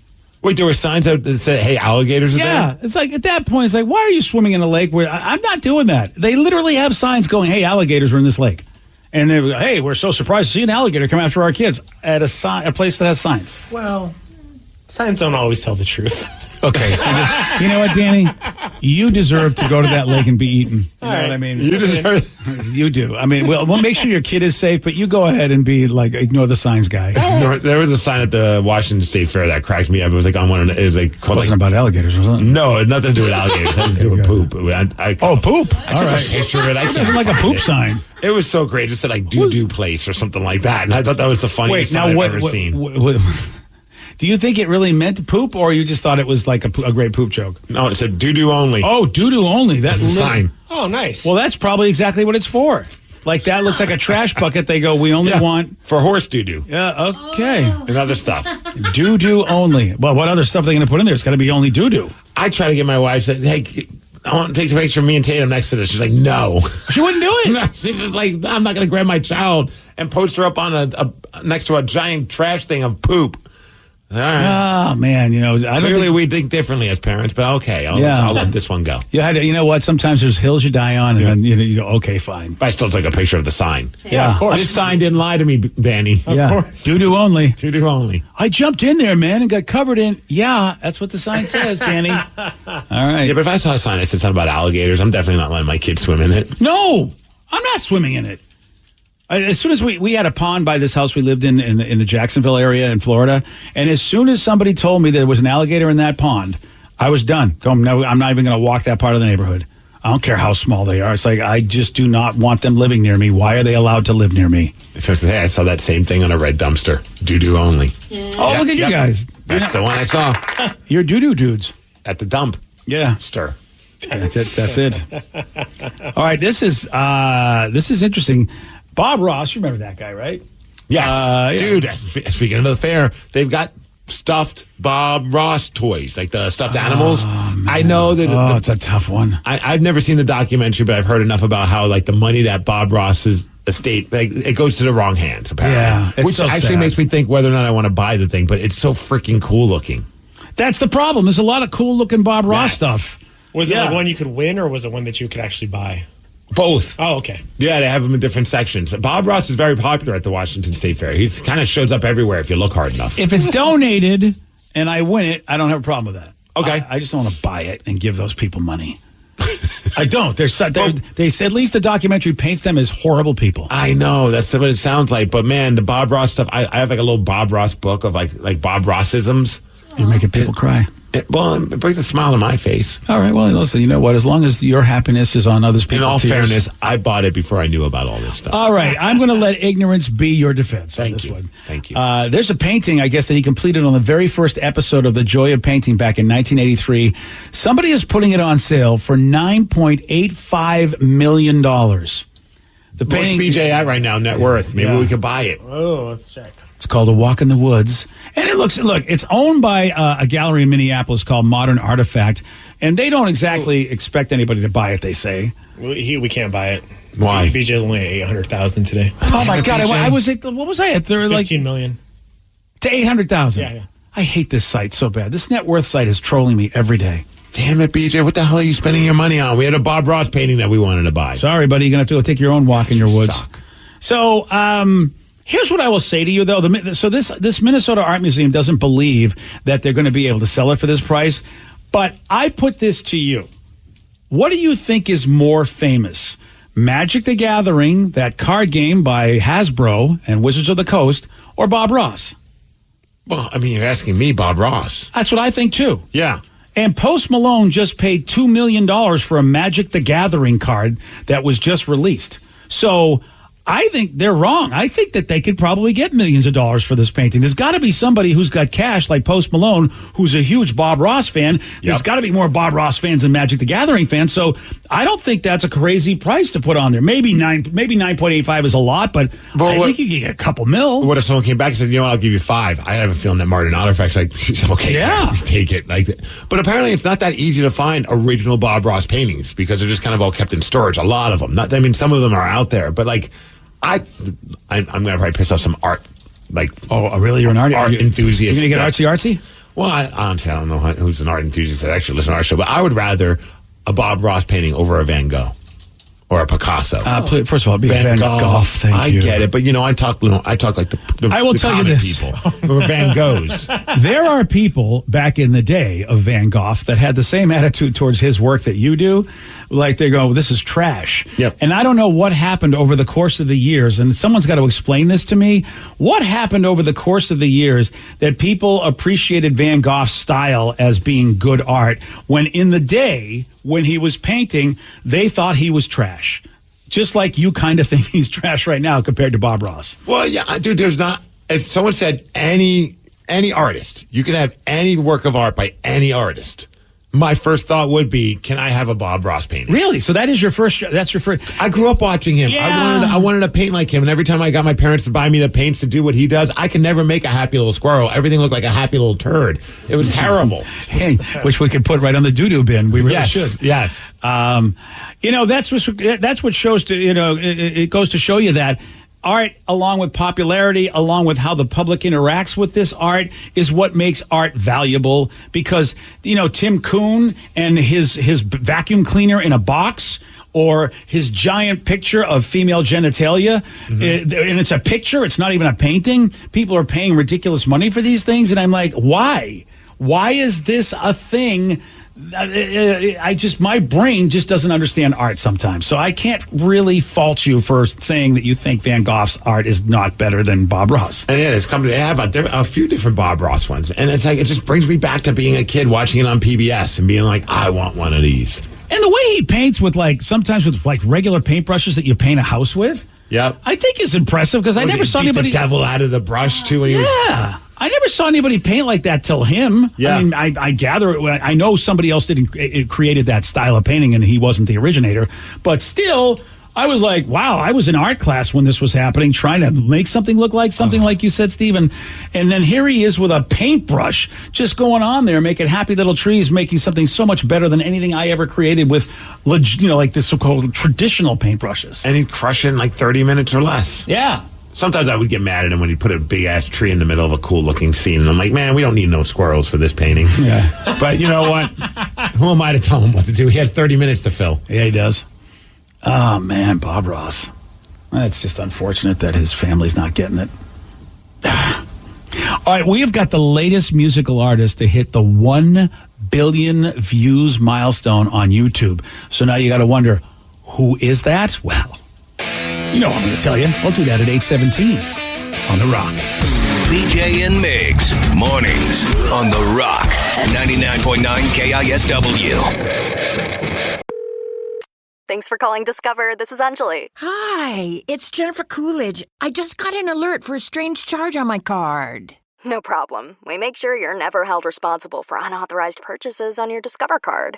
Let's see. Did you purchase something from a t-shirt cannon store yesterday? Absolutely not. No, I already have 3. $0 fraud liability guarantee. It pays to Discover. Learn more at discover.com/credit card. Limitations apply. 99.9 KISW, The Rock of Seattle. You guys remember Bonnie Tyler's Total Eclipse from the Heart? Way back in 83 when that came out. Turn around. Every now and then I get a little bit closer. That's exactly it. Right? Wow. It's like I'm singing the actual song. It is the latest song to have reached 1 billion views on YouTube. I don't know why. I mean, it's a good song. I just don't know why that's the one that people go, you know what, I'm going to... And if you don't know it, I mean, granted, Steve's version was...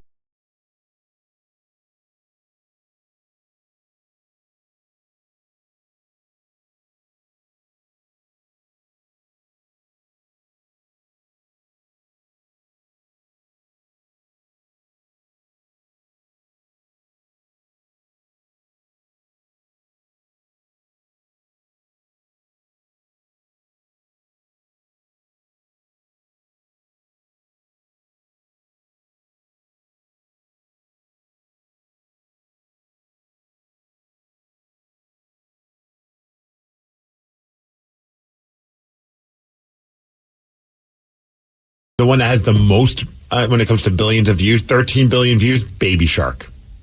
Oh, see, what does that tell you? Yeah, dude, it's great. I'm looking at the list. Number 2 is Despacito. Yeah, I remember that song.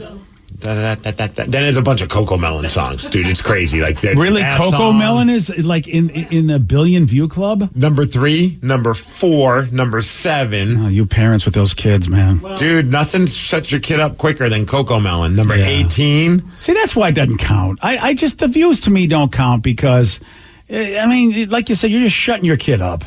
Dude, 6.7 billion views on one of their videos. Raffy would have had a skillion views in my house if they were YouTube, because that's all the stuff we had to play for Sarah and Joey when they were growing up. If we're based on actual music, I'm not counting. Okay, Baby Shark not included. Number 1 would be that Despacito song. Then it's Ed Sheeran's Shape of You, which was his first big hit. Yeah. Wiz Khalifa, he's got that See You Again song with Charlie, was it Puth? Or Proof? Yeah, from the Furious 7. It's that Paul Walker song. Oh, yeah. Dude, it's got 6 billion views. That's a lot of billions. Mark Ronson's Uptown Funk with Bruno Mars. Yeah. Yeah, so and then there's a Masha and the Bear song in there. That's kind of cool. Maroon 5, One Republic, Katy Perry's Roar. Yeah. Shakira. Mm-hmm. Is it her hips? Are they lying? No, it's Waka Waka. I don't know that one. Do you? It's a song that was the official song for FIFA back in like 2010. Oh, okay. Yeah. All right, that makes sense.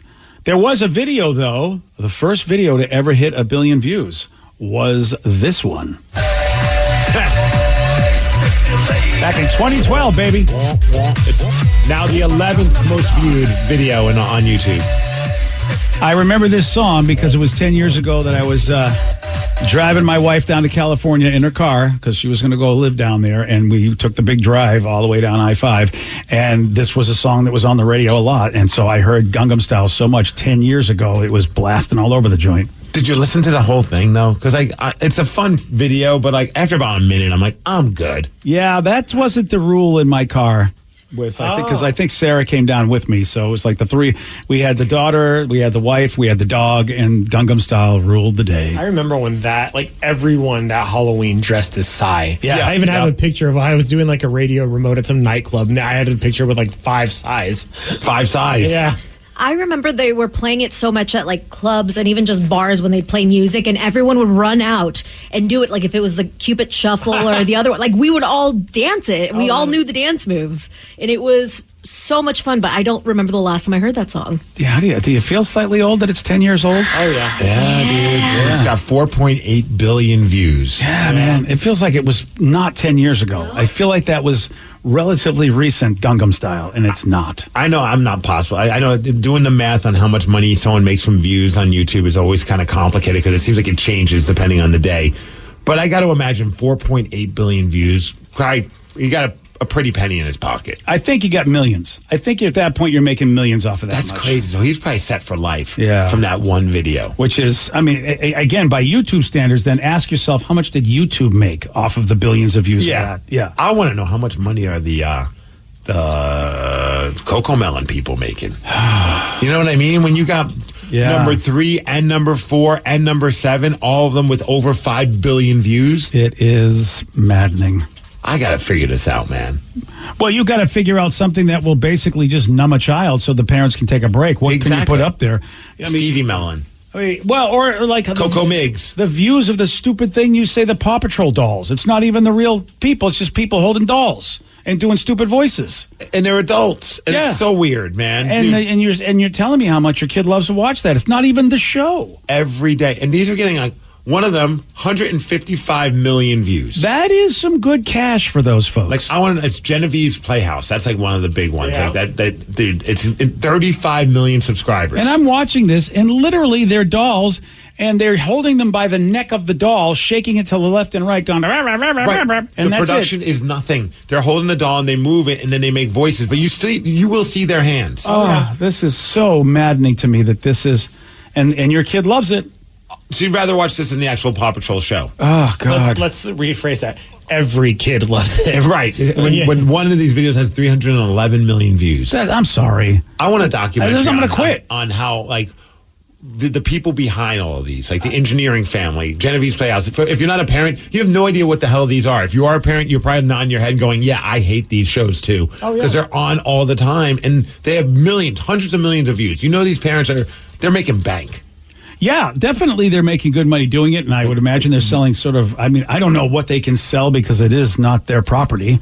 That's also what I wonder. Like, they're using the doll. I mean, unless Paw Patrol is just like, look, you know what? This is a massive commercial for our toys. And I'm not 100%. Sure you could. And I don't know what you can do. If somebody just wants to play videos of them doing Paw Patrol playtime, I don't know if the company can do anything about that. But some of them, not this one per se, but like they'll have Peppa Pig toys being played with, and they're using like the music. Oh, that, yeah. They said that you can get in trouble with, I think, if the company wants to be jerks. But like you said, maybe they'll go, hey, you're promoting our product. What do we care? With that many views, I bet you they got some kind of permissions going. You would think. They had to have, because they would have, otherwise they get taken down so quick. Well, you look like that Ryan's World kid that we talked about before. Like, he was doing these too, and then it blew up to be so big that now he has his own toys that are at Target. Of course he does. The crazy thing, too, is that it doesn't figure this out, man. It doesn't end with the toddler phase, Steve. Get ready. I mean, nowadays it's Lily. She's 9, and she used to watch like not necessarily like the ones where they do like the fake the fake show, but they would do the unwrapping or the unboxing videos of unboxing toys. videos. And now, like, she's moved on from those, but there's so many times that she's like, "Oh yeah, Dad, it's a famous YouTuber. Oh yeah, dude, she's my favorite." And I'm YouTuber. like, who the hell is this person? Yeah, never heard of them. And she shows me, and I'm just like, how do you know about these? And she just finds them, and like that's all the kids talk about. One of the things that blows my mind is how advertisement really works. Because there's this new energy drink, I think maybe one of the Paul brothers or someone equally as famous came out with, but they're Prime energy drinks. And we go to It's one of Walmart. the Paul brothers. Yeah. Mm-hmm. My little brother, I'd never heard of these. We go to the store and he's like, "Yeah, let's get some Prime, boys." I'm like, They're huge. and he's like, "I want Prime. I want Prime." How does he know about that? Exactly. He's like a little kid.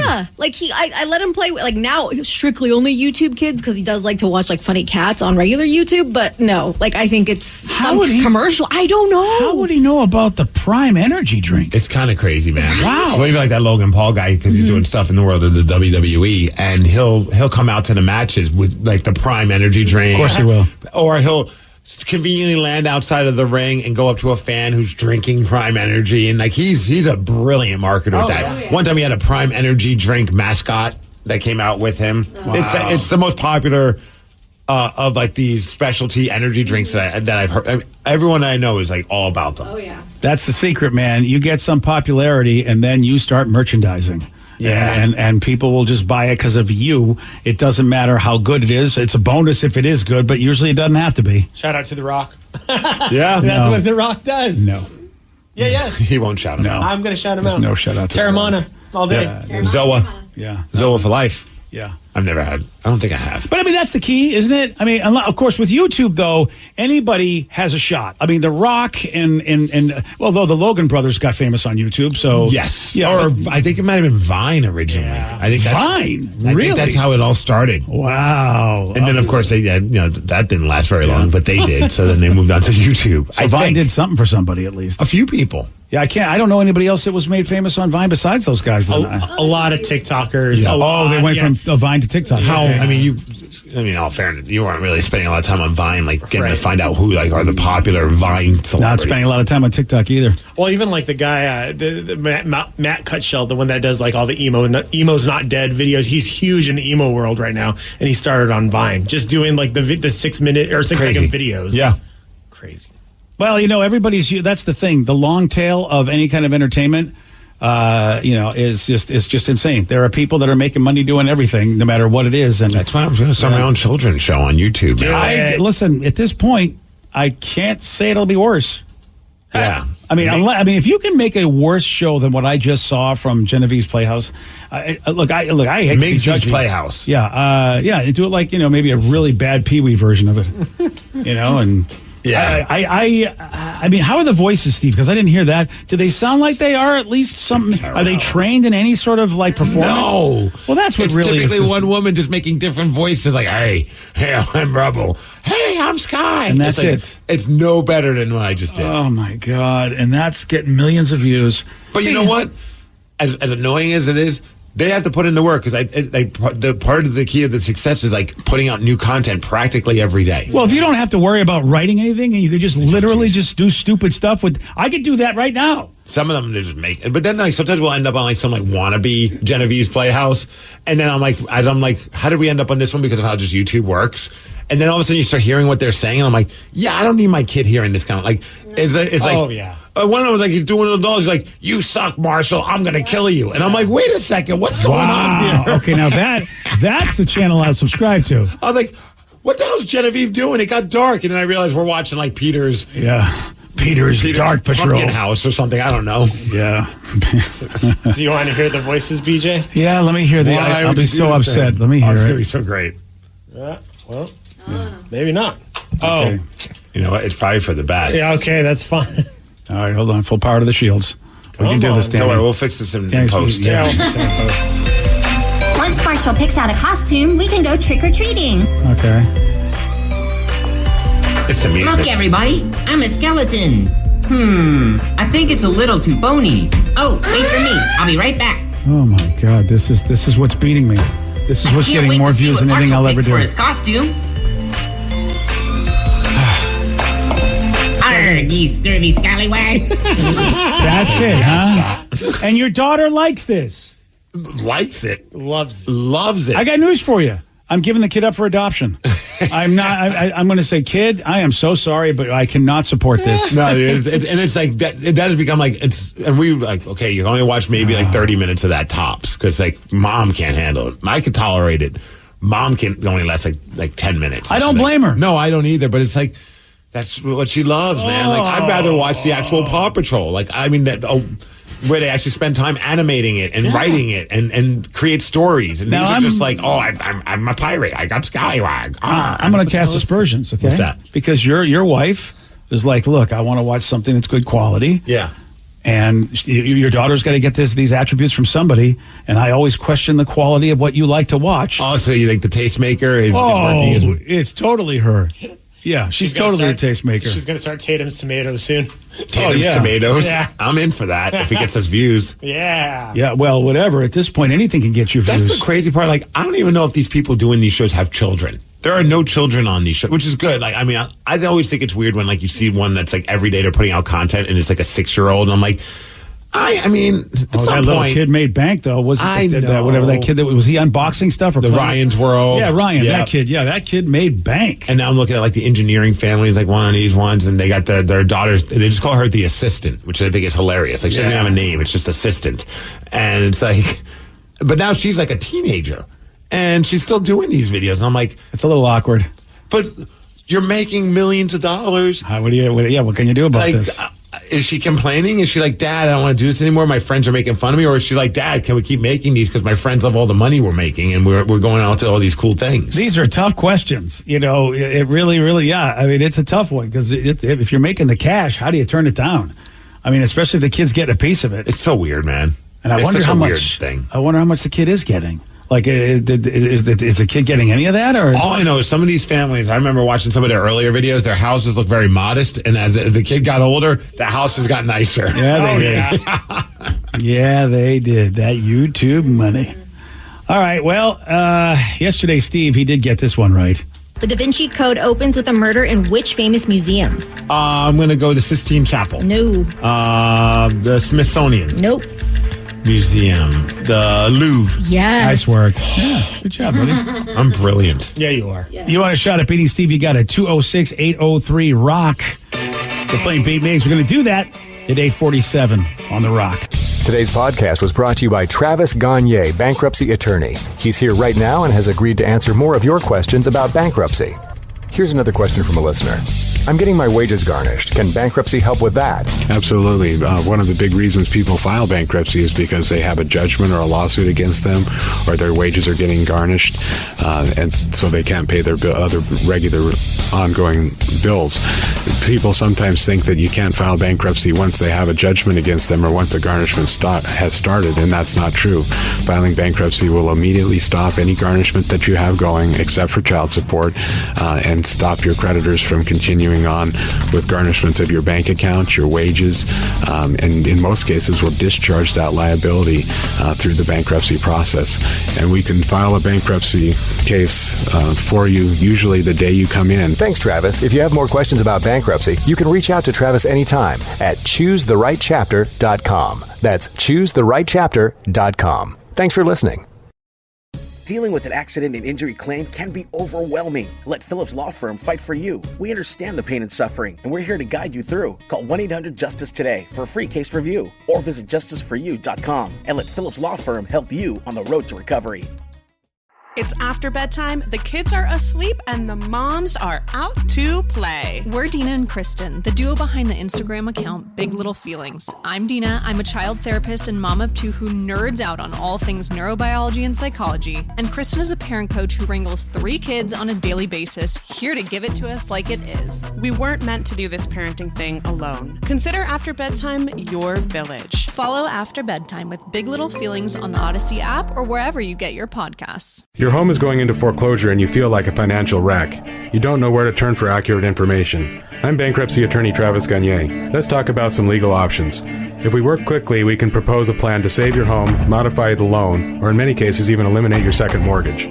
The consultation is free. I've helped hundreds of people just like you make informed decisions about whether to save their home or exit it on a reasonable, organized timeline. The chapter you choose sets the tone for the next next chapter of your life. Please contact me today at choosetherightchapter.com. That's choosetherightchapter.com. 99.9 KISW, the Rock of Seattle. You've got our Loud and Local Band of the Week, and this week, it's Civil Rebellion. Cause I'm living my best life, and you better not show up today with your negative attitude, cause I'm so over these rules. The rules of being fake, the rules of being a snake, those rules you made up. You're listening to the Loud and Local Band of the Week, Civil Rebellion. You want to find out how to get their music? Oh, really cool stuff. Kevin Deers has been hyping them up for quite some time, and I understand now why. And you can check them out at a very cool festival that's going to be happening September 23rd. It's called the Black and Loud Festival, and Civil Rebellion's going to be there. And also, don't forget, man, you want local music, you got it. Just go to The Rock every Sunday night at 8 o'clock, and you'll get Loud and Local. It's a 2-hour show featuring great local music, bands like Civil Rebellion. Let's play Beat Migs. I will beat anyone that calls in to play the game. He's smarter than you. He'll make you look lame. 60 seconds on the clock. You're going down and I'm gonna rock. It's time to play the game. So everybody scream his name. Beat Migs. Don't be a loser. Whoa. Beat Migs. You're a loser. Who's ready to beat me? Yeah, buddy. Well, I feel like we all are because it's Friday! Hey, look, Daddy's jumping. Shocking.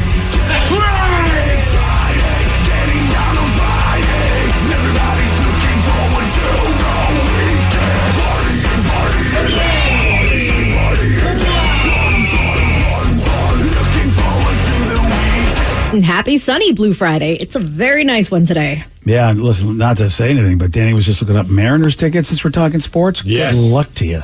Oh, I know, Sold dude. out, maybe. Big weekend, man. Sold out Saturday. I think Sunday, I heard it sold out, but now Danny says there's 2 tickets available, so there you go. And a couple tickets available for tonight as well. Big weekend. Big weekend as the Dodgers come to town. If they sweep, that means then we're only 1 win away from breakfast from Dude, BJ. if they sweep the Dodgers, that's a hell of a statement because the Dodgers are a dang good team. Well, let's see if Blake has a win in him. Blake from Renton, are you there? Yes, ma'am. Go Hawks. Go Hawks. Yeah, baby. Steve, get out of here. Goodbye. For those playing at home, Blake has 60 seconds to answer 10 questions. You can pass all you want, but you do only get 3 guesses per question. Are you ready? Yeah, let's do it. What precious stone's name was derived from the Greek word meaning unconquerable? Pass. Mean Joe Green helped what team win 4 Super Bowls? Steelers. Yes. Yeah. What part of the body is affected by glaucoma? The eye. Yeah. What kind of liquor is cognac? Whiskey. Nope. Brandy. Yes. In the game of cricket, which bird name means scoring no runs? Goose. No. Duck. Yes. Gunpowder, paper, and soy sauce were all invented in what country? India. No. France. No. China. Yes. Before switching to the euro, what was the monetary unit of Italy? Of which country? Of Italy. Italy. Pass. What famous horse belonged to the Lone Ranger? Gertie. No. 1, 2, 3, 4, 5. Correct. Hi-yo, Gertie. Away. That's it. Yep, now you got it. I should have said it that way. Maybe that would have helped. No, I mean, yes. For him, but I'm not going to do it now. No, yeah, I'm not going to do it now. Yeah, we should just give it to him. I think we should just give it to Blake. Give it to Blake? Yeah, why not? Give him an extra one. Give it to Blake. Give it to Blake. Yeah, but you ready, Steve? Yes. What precious stone's name was derived from the Greek word meaning unconquerable? Diamond. Yes. Like a diamond? Mean Joe Green helped what team win 4 Super Bowls? Steelers? Yes. Yep. What part of the body is affected by glaucoma? The eyes. Yes. What kind of liquor is cognac? Is there rum? No. No. Whiskey? Nope. Oh, sure. I thought it was just a cognac, which is cognac. Rum, whiskey, tequila? No.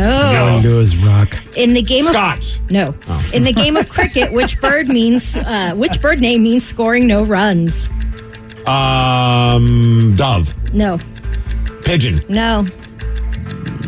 Hummingbird. No. Gunpowder, paper, and soy sauce were all invented in what country? I'm going to go with China. Yes. China. Before switching to the euro, what was the monetary unit of Italy? The yen. No. No, sir. The dollar. No. The yen. No. Okay, then. The second time, I think it would work. What famous horse belonged to the Lone Ranger? Trigger. No. No. Hi-yo, Trigger. Silver. You lose, sir. 3-4, you do lose. 4-5. Nice job, Blake. Blake, you're the hero we all needed. Good job, buddy. Thank you for that. Oh, yeah. Hi-yo, Trigger. Who did Tonto have the trigger?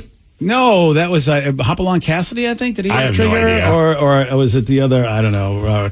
Roy Rogers? I think Roy Rogers had Trigger, if I'm not mistaken. But you have this. That's your horse. The loser's horse. You were correct. Roy Rogers. Yeah, there you go. Hi-yo, Trigger. Tano's horse was Scout. That's right. Yeah, Scout. I used to love watching that syndicated show, The Lone Ranger. The black and white one or the color version? I don't know. I mean, it's so long ago, I don't remember, BJ. It might have been black and white. It was a syndicated one, so I would imagine it was colorized. Maybe that's what it was. I thought there were two versions on TV, but I could be wrong. Zero. Yeah, I know there was a black and white version, but I thought there also was one that was made in color years later. I just liked the guy's mask, and I liked horses. It was just another Western that they tried to make me feel like it was a superhero thing. Because I was a kid going, "Give me my superheroes." Yeah, and because Lone Ranger had a mask on. Yeah, and there was like, why did he even have a mask on? It's the same reason why Clark Kent confuses everybody with glasses. It's just like, you know what I mean? You're right, dude. It's like, you don't know who I am. Does he ride silver when he's not the Lone Ranger? Or does he have like a Bob Schmidt? That's his name. I don't know. Bob Schmidt horse. Yeah. Hi-yo, Bob Schmidt. Yeah, where it's just like, I don't know much about his lore, if he did have a secret identity and therefore a secret identity, because in the Green Hornet, he had a regular car, but then it flipped over to become, whatever that special car, I forget the name of the car, Black Beauty? I don't know, but it was, oh, man. Because if he's hiding his identity, people are like, why is this random dude on silver? Because that's... when you think of the Green Hornet and Kato, that to me was a modern version of the Lone Ranger and Tonto. Because they even the Green Hornet had the mask, and he basically had somebody who was not a white dude as his sidekick. And why didn't Tonto have a mask? Tonto didn't need a mask, man. He was a man of the people. He's like, I'll fight you. I don't care. Yeah, you know who I am. Yeah, exactly. Is it still bothering you that you couldn't figure out what cognac was? I already forgot. I was on to Lone Ranger, and I Fair enough. What is it? Brandy. That might have been the difference maker because he got that right. My dad was a big cognac guy. Was he? Yeah. Yeah, I'm not a brandy guy. Yeah, I tried it once. I was like, this is awful. Yeah, you gotta, like they say, you've got to develop a taste. Well, yeah, when you're 13, you don't really get that taste going yet. No, yeah, you're right. Fair. The one also that you did not get incorrect, but our buddy did not, was in the game of cricket, which bird means scoring no runs? It was a duck. Yeah, he got that right, too, which would have beat me because I don't know cricket very well, even though it is, basically the grandfather of baseball, and I still don't know a lot of those terms. I mean, you just pick random bird names and you may get it, which is what he did. I wouldn't have picked duck. I don't know why. I would. He went with goose first, and you think they call a goose egg a 0 in other sports, so I would have thought goose.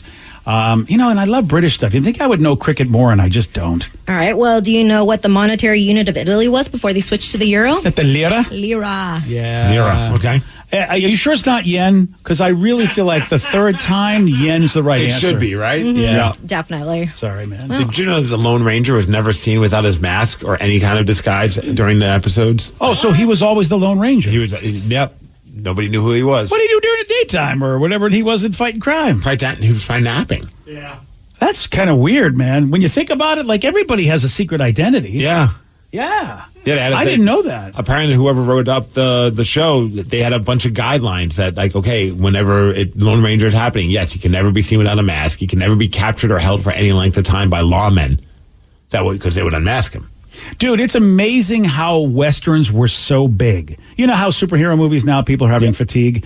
Westerns were all over the place. Everywhere. Even when they introduced Star Trek, they were selling it as Wagon Train to the Stars, and they called Bones Bones because you used to call an old doctor in the Old West Sawbones. And so they did it and that's why McCoy had this country accent. They wanted, and funny. And he was a Western actor. So a lot of it was just like, let's just pretend it's West in space.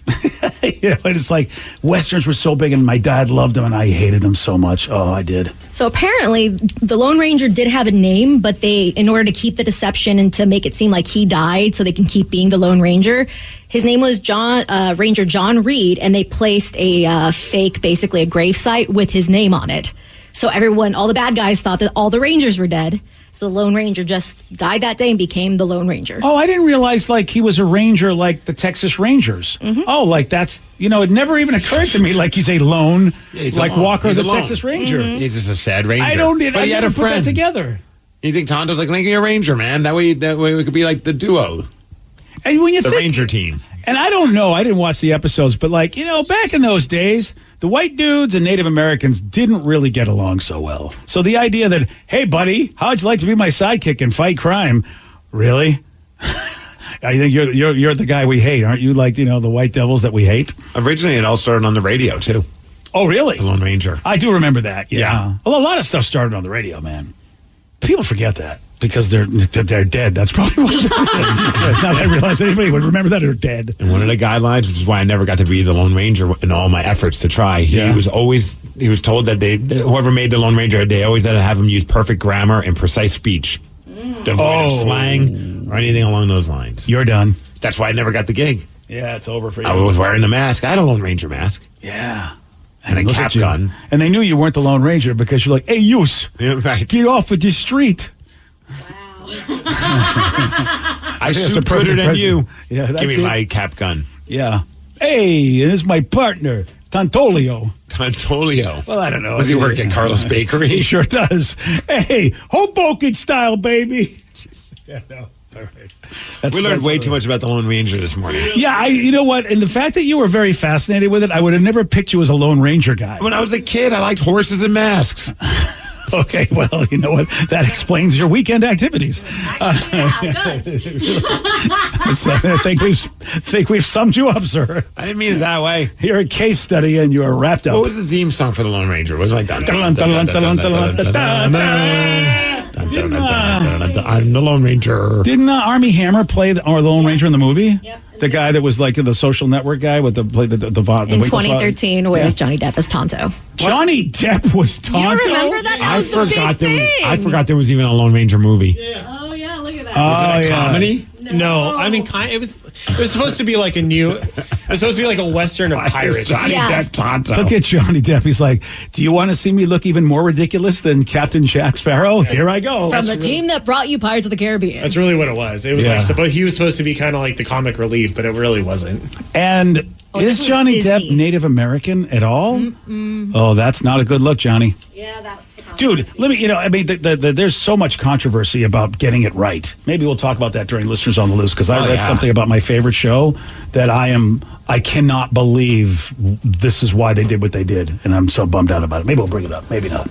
But you know what? You get to pick the topic. You get to guide the show. All you got to do is just give us a call, or if you'd like, you can give us a text, except for one person. Oh, you never know. No, we don't need anybody named Frank. If the Lone Ranger calls in, I'm going to be skeptical. Yeah.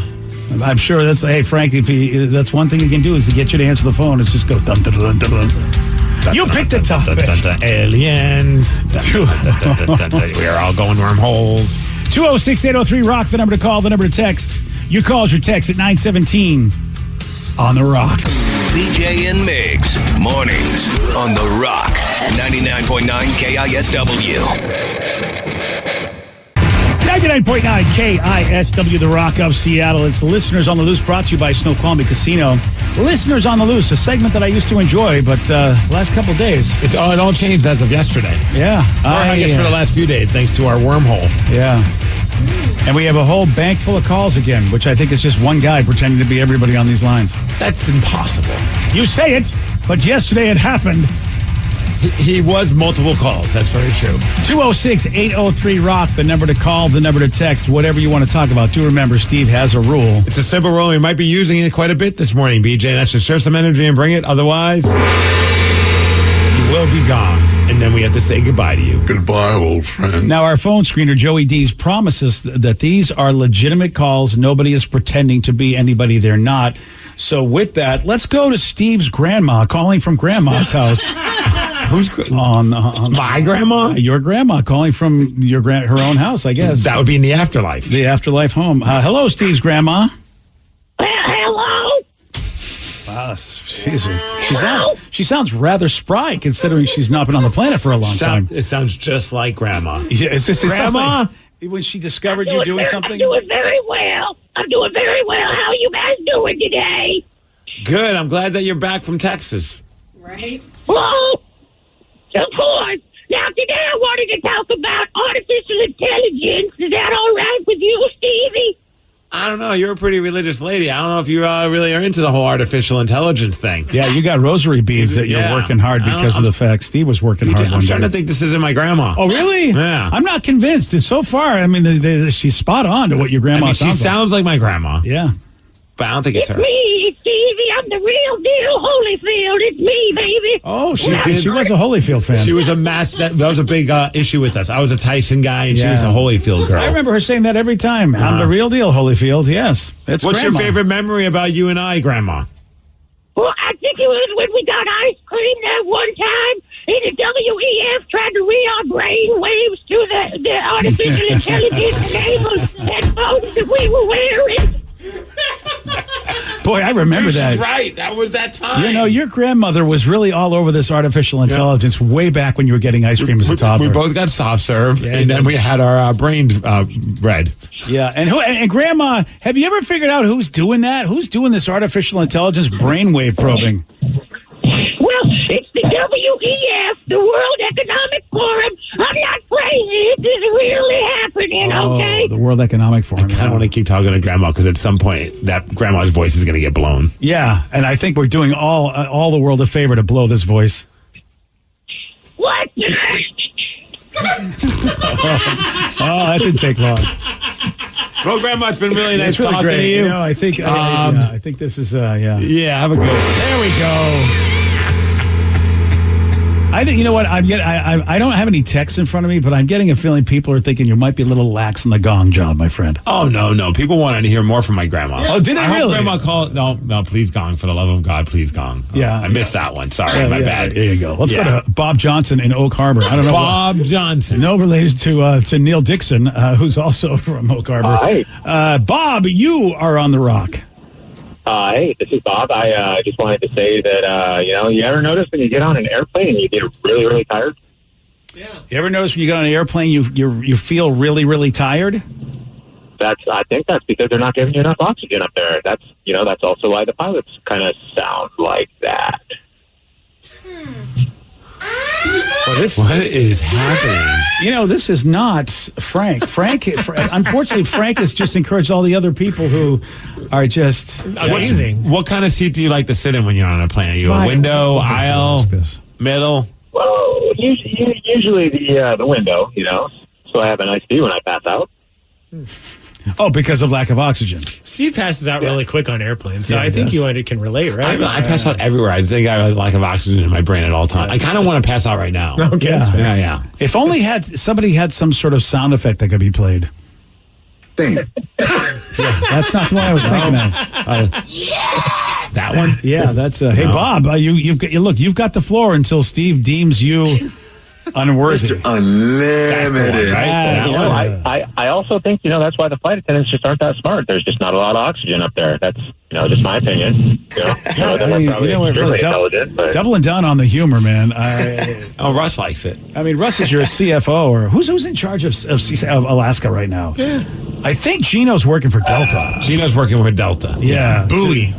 Is it Bobby or is it? I think the Kraken. It's DK. DK Metcalf? I think DK is I don't know what his new title is for Alaska, but I think DK is the dude now. But I don't know. Does he knock the flight attendants over when they're not looking and say that he was just trying to block? I don't really. Is that the guy? Oh, Bob liked that. Bob Johnson. All right, there you go. Gotta go, Bob. Gotta go. We've got Hank in Texas. What do you think? What do you think the chances are Hank is Hank? And what do you think the chances are he's in Texas? Where did all these people come from? Where do they come from? My son's world of trolling. That's why he's a horrible call screener. But it got look at these lines. We're full. The lines are filled with the same guy. It's not the same guy. First one was Grandma. Yeah. Second one, Bob Johnson. I don't know what you're thinking. So is this Hank Hill? It's going to be Hank Hill from Texas, do you think? I have no idea. Hey, Bobby. All right, well, we'll see if he tries to do a Hank Hill impression. Whoa. Yeah, Listen, Hank Hill, I want to talk about renewable energy, boy. Okay, here we go. Well, Hank, it's a pleasure to talk to you. I feel like I'm watching the show. It's such a great impression. I can't do it anymore. I'm drooling. Yes, you really are. Talk about renewable energy. Yeah, well, you work. Didn't you work for the gas? What you sell gas or whatever, Hank? Did you do that? I sell the cleanest energy around propane and propane accessories, boy. I want to talk about this renewable energy. He sounds more like Foghorn Leghorn from the. Well, I'll say, boy. What happened? Is there did someone go on Reddit and say just call our show and be stupid? I think they did. They'll put you through. We promise. There are some shows that hire professional actors. We do not have the budget for that, so we just take basically actors from Wish, people that want to be actors, but they just don't. They obviously don't have the chops. Hank, anything else besides propane, Hank, or is this it? Boy, I have more to say about the renewable energy. All these electric cars are running off the grid, boy, and the Seattle's 60% coal, boy. What does that mean, boy? It means the electric cars are running off coal. I mean, we have a lot of calls. We can't waste time on this. I don't know what he's talking about. An electric car that runs off coal? That seems awfully ridiculous. Is he someone that legit has an agenda of wanting to get that information out there, but realizes we will never put that person through, so I'll do it through the voice of Hank Hill? Yes. As one texter just said, what the hell is going on? I will say this, though. If I have to listen to some serious conversation, I do want it to be in an accent or a character. Yes. If I got to hear about, renewable energy or whatever, then let Hank Hill be the guy to do it. Oh, someone said Julio Rodriguez is the new guy with Alaska. Oh, I was wondering if they had a Seahawk. That's why I thought it might be DK. Julio is, of course, a perfect choice because of, I'm shocked Julio hasn't called in this morning yet. Yeah, where is Julio? Doesn't he care about us? Let's go to Justin in Ferndale. Justin, you are on the rock. Oh, it's a great phone. Hey, good morning. Do I sound a little better, at least today? If I could understand what language you were speaking, that would have been... Wait, one more time, Justin. What? Hey, good morning. Do I sound a little better today? Oh, you're the guy with... No, you have a horrible phone, Justin. Seriously. I mean, my God. Have you thought about buying a better hands-free? Or where are you? Are you in a vehicle? Are you in a cement mixer? Are you being beaten by some sort of syndicate? Okay, again... Just Joey Dees, do you not hear the quality of that call? How do you not hear how horrible that is? That was A+ audio. Okay, good. Joe, why do you hate your dad? He does. Do you want a list or top 10? No, we don't need a list or top 10. Thank you. Why do you ask questions he's got answers to? He will give you a top 10 list of why he hates you. I like Joe, but if I see him in the street, I might have to punch him in the neck. Yes. Please do. And also, right in the throat. That way he doesn't make awkward pickup lines to women. Because these aren't the same person now. No. I don't... Did you think he just triggered something? Something happened. All these trolls have just been... they're never going to let us through. And then they realize, they'll let anyone through. Let's just call in. This used to be what happened on the midday show because we had a call screener that did not care. And Joey Dees is apparently descended from him. But we had legit texts for legit questions. And next thing you know, we have Hank Hill calling in about energy. Do you think at all that Jacob is real? What's he calling about? He wants to talk about ChatGPT. Yes. I say no. I think he's real. Okay. You want to put breakfast on it? No. Okay. Yeah. You know what? All right. Be a man and bet once in a while because I don't think he's real. Yes, but Joe will pay. Okay. It's a great bet. Let's go to Kent. How about Jacob and Kent? You're on the rock. Hi, I'm Jacob from Kent. How's it going, guys? Good. He is real. You would have won, Damn Steve. it. I You would would have have won. won. All right, Jacob, what I do am you want? real. I don't know what's going on today. It is kind of humorous, though. I was playing Mortal Kombat 1 and listening, just cracking up. I like the Hank Hill one. It was all By right. the way, that's a great life. You get to listen to our show and play Mortal Kombat. That's my dream.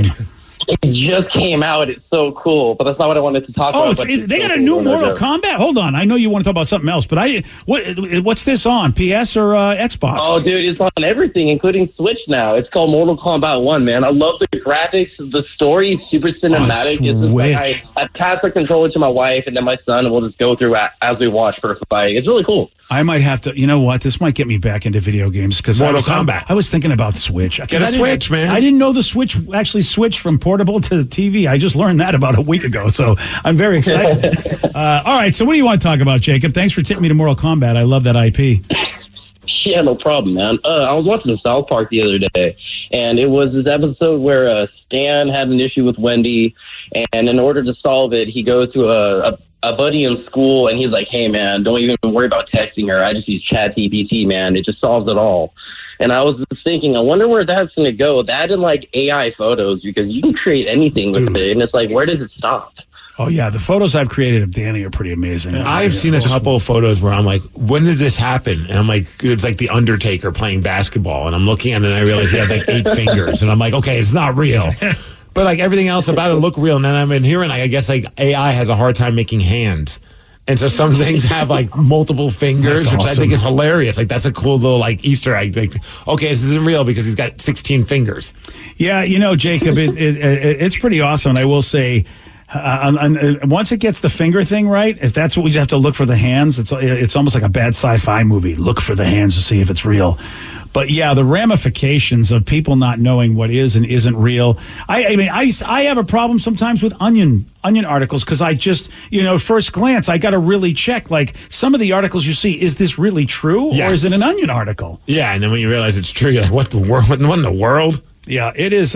These lines are jammed. I don't know what's going on with this. What happened? I think you're right, Steve. I think that Joey basically with his "if you breathe, you get through on the phone lines" policy has just got every idiot calling. Like he just opened up like Pandora's box of stupidity. It's not what I really want in life, but that's what I'm getting. This is the hand we've been dealt. That's to your son. 206-803-ROCK. It is listeners on the loose. You pick the topic. You get to guide the show, Hank Hill. More of your calls, more of your texts. We'll take those. 9:35 on The Rock. BJ and Migs, mornings on The Rock, 99.9 KISW. 99.9 KISW, The Rock of Seattle. It's listeners on the loose. You pick the topic. You guide the show. 206-803-ROCK. The number to call, the number to text. Do we go with Dixie Doolittle? Is that who we want to go with? Yes. Of course we go with Dixie Doolittle. All right. What, you want to go with John? No, Dixie Doolittle. All right, Dixie Doolittle, you're on The Rock. Hello. Hi, Dixie. I'm a transplant here from in Seattle from Oklahoma. Oh, wow. And I watched this great documentary about vampires, and they said that it rained here all the time, but it's been so hot all the time. Is it the documentary Twilight? Yeah, that's it, yeah. Yes, like in Phillips. Well, where's the rain? It rained once last week, and now it's sunny again. What's the bet here? I don't know. Yeah, like where are we going with this, Dixie? Dixie, what's the plan of attack? Yeah, do you have an out? Do you want us to steer you in any direction? Yeah, where's the punchline?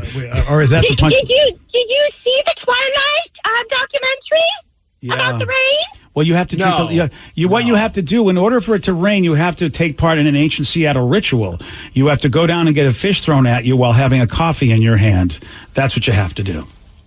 I feel like we are living. At the Pike Place Market? Yeah, that's it. Are you working on an accent? Is that what you're calling? Like I'm confused. Not sure what that is. She's a vampire, guys. Yeah. No, I'm not a vampire. I just watched the documentary country. Are you a British Southerner? I'm not sure what's happening here. Somebody just texted, is Joey trying to get fired? I feel is this like a death by cop kind of a thing? Like, Yeah. is he just going to put in whoever? Hey, Gongy McGee. Have you guys seen that documentary, Where's the Rain? Okay, again, with the documentary, I'm not Where's the gonging Rain? her. You know, you have to gong her because you never repeat the same joke I twice. have a bus and it's called Emerald Kitty.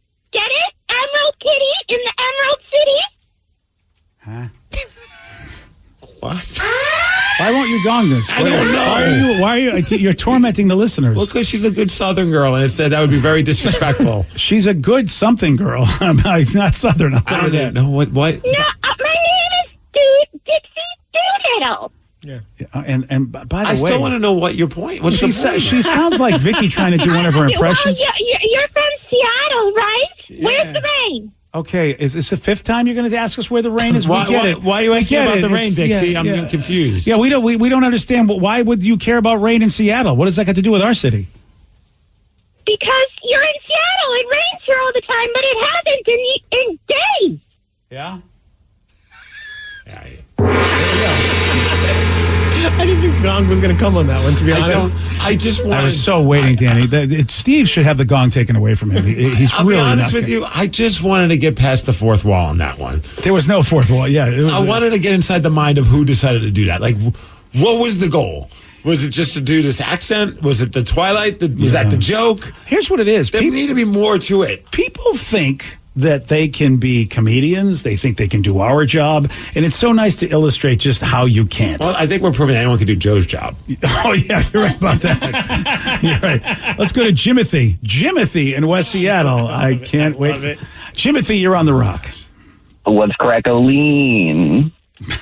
Oh, what's up, Jimothy? You're already in my- sounded like she sounded like an interesting lady. We're talking about Godzilla today, boys. Oh, are we? Godzilla. Yeah, because that's very So, timely. I'm gonna tell you. I got to tell you a story.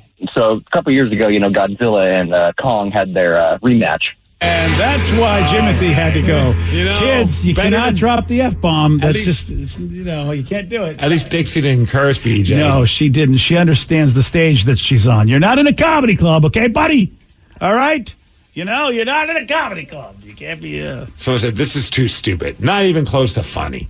Oh, really? Catch you guys on Monday. Have a great weekend. We can't promise Monday's going to be any Catch better. you guys on. This is it? You're done with this, sir? I had to turn off the radio. These calls are so bad. Okay. All right, then. Hey, listen, Steve, this is on you. The blood is on your hands. I did not do this. You did not do this, but you allow it to stay because you like to watch the world burn. Well, I just wanted to know what the point was. Yeah. Do you want to talk to Amy and Lacey? Sure. All right, let's see what Amy's all about. Amy, you are on the rock. Hey, good morning. Happy Positive Friday. Happy Positive Friday, Amy. I think I know Amy. Amy, Yes, yeah, she's Amy legit. sounds familiar. What can we do for you, Amy? Yes, I have called and I have awesome news. I just had my treatment yesterday and my numbers and everything are so good. I only have to do 4 more instead of till the end of April. Oh, that's fantastic. You're talking chemotherapy, right? Chemo treatments? I'm done with my chemo. This is my immunotherapy. Oh, congratulations, Amy. That's good news that you don't have any more after 4. Oh, you have no idea. Even though I love coming up there every 3 weeks, Yeah. it will be nice not to. That's awesome. That's great news. That is great news, Amy. You have an amazing attitude considering. I mean, I know there are, days between treatments that, could be tougher than others, but right now you sound fantastic. Never. Oh, never? Like every day is fantastic? Like you don't have bad days? Like that's pretty amazing. I never have bad days. Even like the chemo Have you ever taken a phone call from a lady named Dixie or a guy named Frank the Tank? I mean, there are bad days out there. That is why I do not work in radio. I just call into radio. Well, that's great news. So finally, a good phone call. Yes, and let us know when the last session happens. We will. I don't know. Maybe we'll give you some fanfare or something. We'll do something. Oh, you'll probably see some fireworks in the sky all night long. That's fantastic, Amy. Thank you. Well, that was a legitimate call. Yes. All right. Of course, everybody left the show, so that's a problem. I can't believe Joe put that one through. We got Jeffy Jeffington in Seattle. Okay, come on. Jeffy Jeffington, I'm welcome starting to the side show. with these texters. Oh, really? Are you? Hey, how you doing, Sonny? Just like that, Jeffy Jeffington is gone. I'm with the texters. You really don't? Come on. You don't want to talk to Jeffy Cheffington? No. How about Jimmy Jack Johnson in Seattle? Jimmy Jack, you're on the rock. Good morning, fellas. How we doing today? All right, Jimmy Jack, doing okay. The accent's a lot better than Dixie Doolittle. It's going to die. Yeah. It ain't no accent. I'm from Colorado, man. Oh, really? I didn't realize they had such accents in Colorado. Oh, yeah. It's a Colorado accent. Yeah. Okay.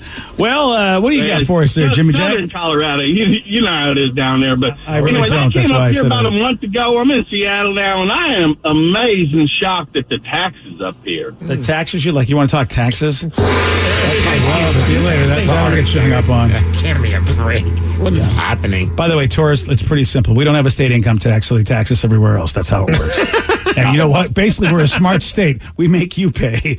All you visitors and tourists that want a fish thrown at you, you're going to get taxed for that. So that Steve and I don't get a state income tax, I'm fully 100% behind that. Joe is the worst phone screener ever. Yeah, he's got. What about Tom? Tom's a regular guy in Redmond. We'll see. I think we have a good shot. 206-803-ROCK, though I am hesitant to give that number out ever again. Tom, you're on the rock. Hey, how's it going, guys? Not too bad, Tom. I want to make a point about your Help Wanted segment that in the state of Washington, after 10 years, it's considered a civil union and needs to be treated as a divorce with a parenting plan and everything. Oh, so we were talking about that guy that's been in a relationship with this woman for 11 years and she's leaving him. You know, that is fascinating because if that's the case, maybe that was why she just decided to leave him. She just waited out her 10 years to know that she would, if those rules were in place, that she would just get child support and get everything for this. Which is what she would get it anyway because he's the father. So the child support would happen. Maybe half of the items, which means if he had more money or more worldly goods in that relationship and she thought, hey, this is a great way for me to get half of stuff I didn't bring to it. Plus alimony. They have, and alimony, it's a tough one. Don't know if, what he would get, but because I heard alimony is not necessarily always a thing that they guarantee in Washington State. Like, it's something you really have to work towards. But again, I just heard that we have a lot of great lawyers on our station. I can't think of anybody who's a divorce lawyer. It's killing me, my brain. Like Rick Jones? Yeah, or somebody. I don't know if Rick Jones has been involved with this for a long time, but if anybody can think of it, I know we do, and I just can't think. But a good divorce lawyer would help anybody who might be what's considered in a relationship with anybody for 10 years. If you've been living with them, it gets a little messy, even if you're not married. So definitely go talk to some lawyer about that. All right. Well, I think this was a success. Hey, somebody texted in and said they saw our video of us all eating lumberjack popcorn. They want to know what you guys think. Oh, man. Wow. Was I not? I'm the tastemaker now when it comes to popcorn as well, guys. I mean, I just believe all of your tastes just in general Thank you. these days. I don't because hold on. You're just amazing. Hold the phone. He's just lucky. Look, he went to the fair where he has a pretty much 90% chance of anything he puts in his mouth at the fair is going to be delicious. Oh, contraire. I went to the farmer's market, and that's when I first discovered lumberjack popcorn. All right, I was at the Tacoma Farmer's Market in Ruston. All right. We got a bag just on a whim, and I took one bite, and I'm like, babe, this is the greatest kettle corn I've ever experienced. And when he did that, I said, I'm never going to the farmer's market with you again if you keep calling me that. And I was hyping it up. And dude, shout out to Nate and Taylor from Lumberjack Popcorn. They it's their creation. It's a local place. They're at the Washington State Fair. I will forever screw that up. And they hooked us all up with bags of popcorn. And what'd you guys think? You did not undersell it. I think that because you said the kettle corn, and then you bring in this green and like other caramel apple popcorn. That caramel apple is my favorite thing to get at the state fair, and I can't eat it because of my braces right now. So this is like the best thing ever. Oh, that's awesome! It's so good. Their straight up butter one's phenomenal. Tatum polished off a bag of that yesterday. I am very irritated at you. Why? Because you forced me to agree with Danny on something. Yes. Because he's right. The caramel apple flavor is fantastic. Yes. Yeah. Lumberjack popcorn is legit. They're so good. And really nice people, man. I met them finally, and oddly enough, while I was walking around the fair, that's when they spotted me, and I had a bag of their popcorn that I bought earlier. So I'm like, see, I'm not lying. I love your popcorn. Yeah. And it's phenomenal, and thanks to them for hooking us up with some bags. And I like really nice people, because the last popcorn company, which I really enjoyed, those folks were involved in putting brainwaves in people's heads and for the aliens. So it's nice to find nice people making popcorn. It's because of the vampires. The vampires do it? Yeah. All thanks to that documentary. Okay. Dixie. I hope Dixie calls back on Monday. I hope Dixie... Just to troll that one listener who gave up on us. I hope somebody takes Dixie, puts her on a bus, gives her $100, and like a lot of places do, is just sends her packing. That's what I really do. Okay. Yeah, that's all I do. But have a good life, Dixie. All right, here's a big question that has to be answered, and that is about Ryan Castle and jorts. What do Ryan Castle and jorts have in common? I'm going to tell you. We'll do that at 9:50 on The Rock. BJ and Migs, mornings on The Rock, 99.9 KISW. And now, the Ryan Castle question of the day. Oh, you know what? I forgot what the question of the day is, and I put my thing away. Jorts, brother, jorts. What do Ryan Castle and jorts have in common? I was at every Ozfest in the late 90s and early 2000s. Oh, yeah. There you go. Oh, John Cena likes to wear both of them. Okay. That's cool. I don't know how you knew that because, you can't see it. Hey, I see what you did there. I know some wrestling stuff. A wrestling thing. Yeah. Well, jorts are officially back in style, kids. No, they're not. Yeah, they are. I hate to say it. You know why they're not? Yes, they are, BJ. You should get some. You know why they're not back in style? Because they never left. Oh, you know what? You kept that dream alive until the Zoomers were like, thanks, Ryan. We'll take it from here. I'll just wait for the Jenko jeans to come So back. is it just jean shorts? That's jorts, That's right? jorts, yeah. So, I mean, there's not like a specific type of tightness or I don't know if cutoffs count because I see a lot of folks wearing cutoffs. I think jorts are like the stuff that John Cena wears. Well, right, like not like a girl who's wearing like the short shorts. Right, no, those are Daisy Dukes. Okay, yeah. Saw a few of those at the Washington State Fair. It's any jean that you make a short. They're even like the long baggy jean shorts that your dad bought at Walmart. Yeah. They're counting that as jorts. That's what I'm picturing as jorts. Lots of TikTok videos out there showing people here's what it's all about. Even cargo pant jorts are acceptable again, and I still have mine. I'm so excited. Perfect. Mine have a hole in the crotch. Okay, well, I'm excited for a different reason now. Can you borrow those? Certainly can. Ryan Castle, a hole in the crotch and a 12-pack. What else do you need? He's up next. BJ and Migs, mornings on The Rock, 99.9 KISW. Today's podcast was brought to you by Travis Gagne, bankruptcy attorney. Here's another question from a listener. If I file for bankruptcy, do I have to appear in court? That makes me nervous. Going to court is never something that's easy to do. However, when you file bankruptcy, you usually only have to attend one hearing at the courthouse. Of course, I'll be there with you. And when you go to court, it's not before the judge. It's actually with the trustee or the trustee's attorney.